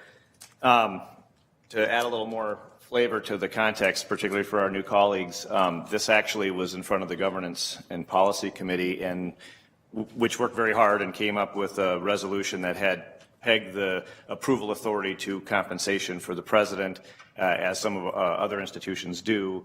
And then when that was presented for approval after being approved by that committee, there was a request to bring it to this additional committee, and now it's taken on a very, very different flavor in the last couple of months. So I want to make sure that there's an understanding that this has been an ongoing conversation.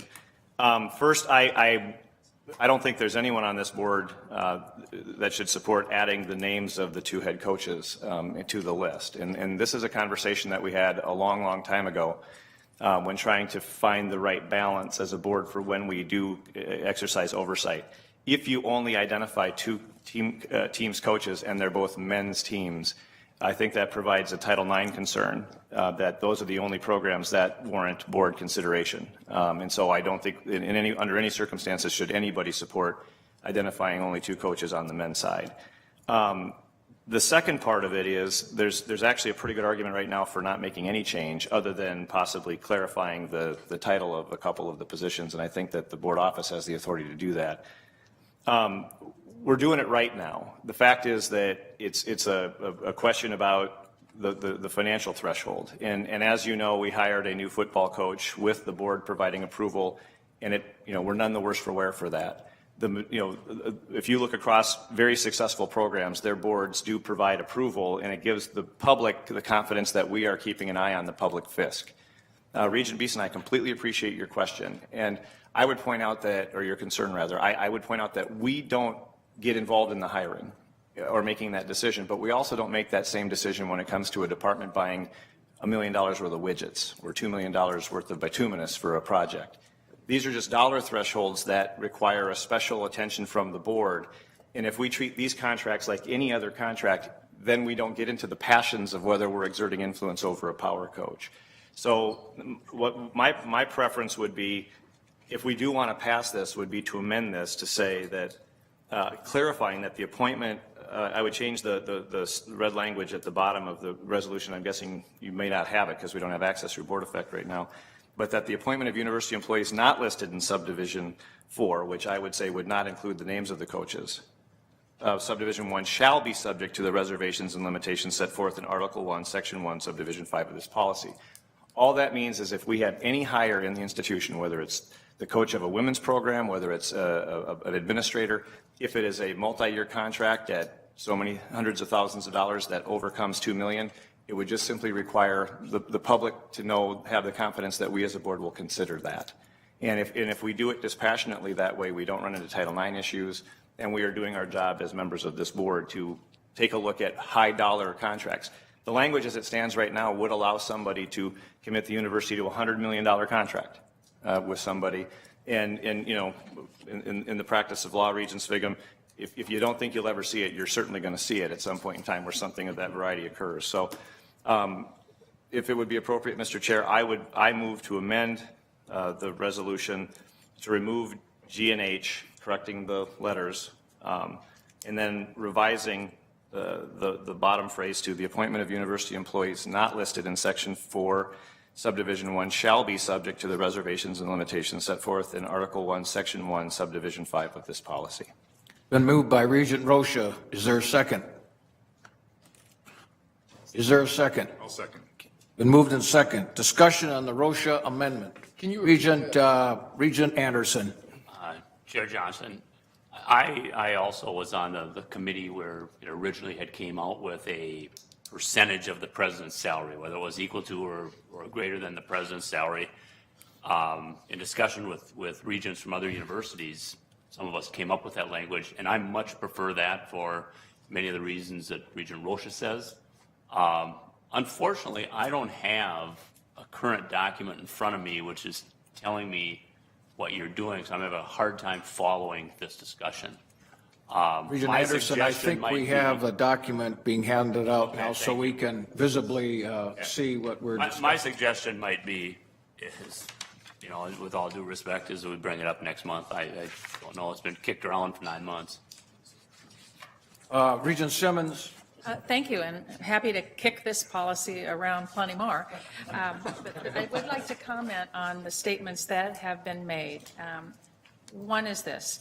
We intentionally, at the Faculty Staff Affairs Committee, did not want to link approval to the president's salary for 2 reasons. One is we hope someday we will have a president for $1 a year. And I don't really want to deal with the policy implications of this change linked to the president's. And markets shift. The president's salary marketplace may shift up or down. Maybe next year, maybe in 5 years, maybe in 10 years, we'll be paying presidents $3 million a year. Maybe we'll have a president for $1 a year. That's why we don't want to say the president's salary defines the threshold, because the markets shift. Number 2, why don't we use a financial dollar threshold? Because that's financial impact. And it's because, again, there are other positions that have very high impact on the mission that aren't dollar, that wouldn't meet a high dollar threshold. And again, markets shift. Are we going to start approving neurosurgeons' salaries, orthopedic surgeons' salaries? $1 makes it very difficult, and I think we would be engaged in areas where we have no business being engaged. The third point I would make is that we do delegate authority to the president. And if we think we've got a president that'll sign a $100 million contract with anybody, I want a new president right now. We always have authority. We can always overturn administrative decisions. They just come to this board. So we have a bigger problem if we think that administration at any level is going to squander the resources of this university, hence not having that particular piece of it. The next statement I'll make is the committee took the position, which I will state, dollar threshold for the reasons I've stated we think are problematic. We think impact is appropriate. There's a great deal of room to argue about who's on this list and who's off when you look at high impact and when you look at principles. And I fully respect and appreciate that. The final comment I want to make as the person who's bringing this forward from the committee is this. I don't know that we would find one that we would all cheer about a version. I fully accept that and understand it. I'm not the cheerleader for this version either. I will say that I want to respect the actions of the committee and bring forward this motion, which I've made. If we approve it, we're done for now. But all of our policies are reviewed on about a 3-year schedule, and this is one we ought to look at the impact of it because we care deeply, and it has great importance. The second thing I'll say is if this motion is defeated, so I'm committing we review it, of course, if it's approved. If it's defeated, I will make a new motion that deletes G and H, as 2 of my colleagues have suggested. Let's see if we get approval there. We have before us the Rocha motion, which amends the document. Is there further discussion? Or I am sensing, Mr. Chair. And just one second, please. From Regent Anderson, you kind of nibbled at this, that perhaps we need a little more time. And a motion, I'm not asking you or telling you, it's up to you, a motion to table this to a time certain, to give folks a chance to weigh in, is appropriate. It's really up to you what you want to do. Regent Powell. I would move that we table it. As someone who is new to this issue, and I would move that we table it. Regent Powell, thank you for that. You can move to table it, or you can move to table it to a time certain. Well, I move to table it to our next meeting. Okay? Second. And if that motion passes, then this issue would remain in the Faculty, Staff, and Affairs Committee for further discussion and work. Regent Simmons. With respect, Mr. Chair, should you table this, so should we collectively decide to table this, I recommend we deal with this as a committee of the whole of the board, because 2 committees have tried to bring something forward for the approval of this board, and whatever we bring forward, there's enough opposition, it doesn't go forward. And we can table it and table it and table it and table it. People for whom this is new, I don't blame them. People who've been dealing with this for a long time, I appreciate those of you who've come forward individually and say, here are my concerns, can you address them? Sometimes we haven't been able to, and I regret that to everyone's satisfaction. So table away and bring it to this full big table, please. Regent Powell, you have moved to table it. Would you amend it to table it to the next meeting, which would be June? Yes. Okay, is there a second to the Powell motion? I would second it. Pardon? Second? Yes. We have before us the Powell motion. May I ask if I'm sensing that your motion might pass? Mr. Steves, would it be appropriate, and maybe you've done this, to do some checking with other of our peer institutions in regard to that? Bring that information, and that we find a room in the June agenda for this discussion. You're affirming that with your head? Yes, Mr. Chair, we can get some research for you and have that in the June docket. Okay, very good. Regent McMillan. I was going to suggest that we look at July as opposed to June, only knowing June is busier than this month, and a budget's coming together, so. Realizing the July meeting typically is about a 3-hour to 4-hour meeting, but we have some flexibility at the end of the day. But your motion was to the next meeting, Regent Powell. Would you agree to? I would. To What year? Agree to a July report back from the committee in July? July report back 2017. Regent Lucas, the seconder of that, would you agree to it? Okay, we have before us then the Powell motion that this issue would be brought back by the Faculty and Staff Affairs Committee report to the full board, correct? Or we just put it on the docket for the full board? Full board. Okay, Regional Mari. Thank you, Chair Johnson. I'd recommend that we do as much as we can behind the scenes so that when we meet, we can vote on this, or not, excuse me, not behind the scenes, that we do as much as we can to catch folks up with the information that they need, because I'll remind you that we had a very important work session yesterday that did not go forth, that will be pushed to another meeting, and we still need to have it. Be assured that will happen, Regional Mari, that work session in June. Okay. Okay. On the Regent Chu. Thank you, Mr. Chair. Just to clarify, so this will not go back to faculty staff. It'll just come right to the full board. That is correct. It'll be a full board item for July. On the Powell-Lucas motion, further discussion. If not, all in favor indicate by saying aye. Aye. Opposed? Nay. Motion prevailed. Regent Simmons, further report of faculty and staff. Maybe. The committee, I'm trying out for the legislature. I don't know what I'm gonna do. But I just got my, there.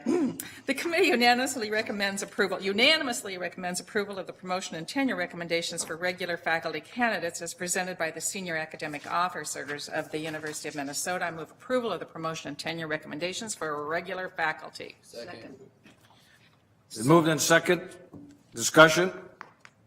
Any discussion? If not, all in favor indicate by saying aye. Aye. Opposed? Motion prevailed. Regent Simmons. So you know, 4 of those newly tenured or promoted professors presented their work that supports our 3-part mission of education, research, and outreach. They inspired us, impressed us, and validated our decision to confer tenure and promotions. The committee unanimously recommends approval of the promotion recommendations for contract faculty as presented by senior academic officers at the University of Minnesota. I move approval. Second. Been moved in second. Discussion. Discussion. If not, all in favor indicate by saying aye. Aye. Opposed? Motion prevailed. Regent Simmons. The committee unanimously recommends approval of the annual continuous appointment and promotion recommendations for academic professionals as presented by the senior academic officers at the University of Minnesota. I move approval. Second. Been moved in second. Discussion. Discussion. If not, all in favor indicate by saying aye. Aye. Opposed? Motion prevailed. Regent Simmons. In our consent report, the committee voted to recommend the appointment of Laura Bloomberg as Dean of the Humphrey School of Public Affairs Twin Cities campus for a 2-year term. I move approval. Second. Been moved in second. Is there any discussion? Mr. Chair. Regent Swigum. Just very, very quickly, Regent Chair. The Provost and I have had numerous conversations regarding this position. Dr. Bloomberg will be a great dean. She'll be an awesome dean. However, I would have liked to have seen an open search, Mr. Chairman. An open search for the dean, I think, without putting words in the Provost's mouth, I think she may have agreed, but circumstances were such that we could not go through with we're not going to have an open search right now. It's probably the best collaboration, the best compromise you can forward. Mr. Chairman, I also think that when you go to the future, 2 years from now, Dr. Bloomberg will be dean. She will not be interim dean. And I do not believe that we should be going through a search at that time.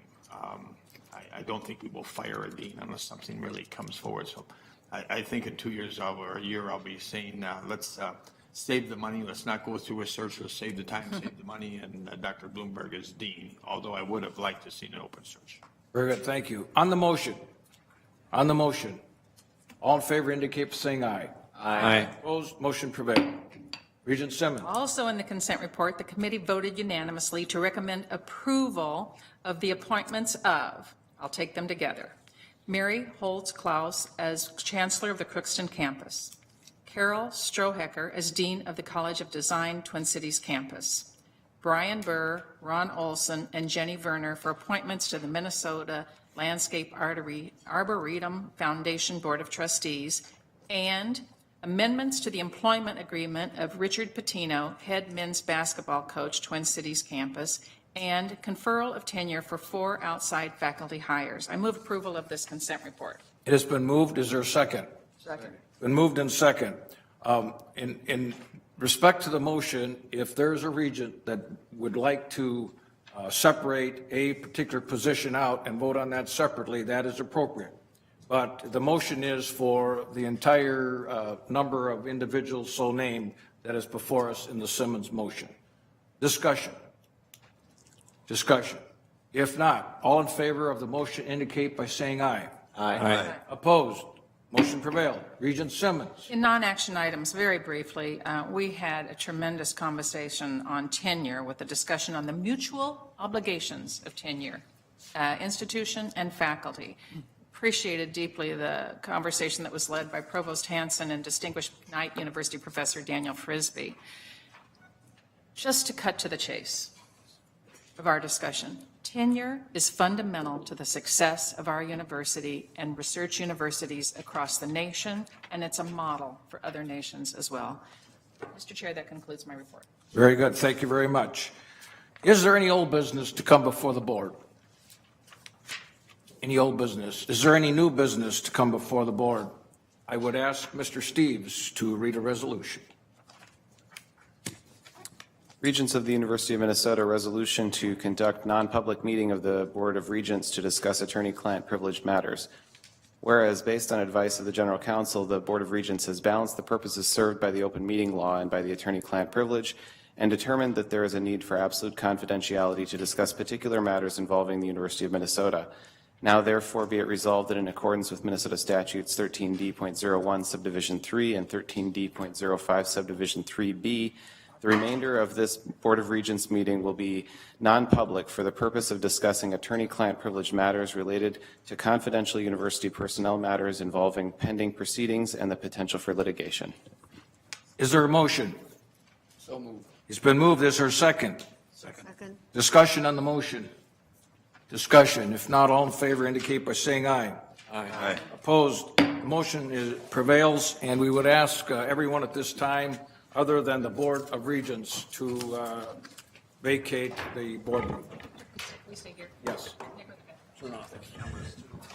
Dean, do you want Doug here? Are we going to take a? I think we have time. Good. Thank you. I don't know.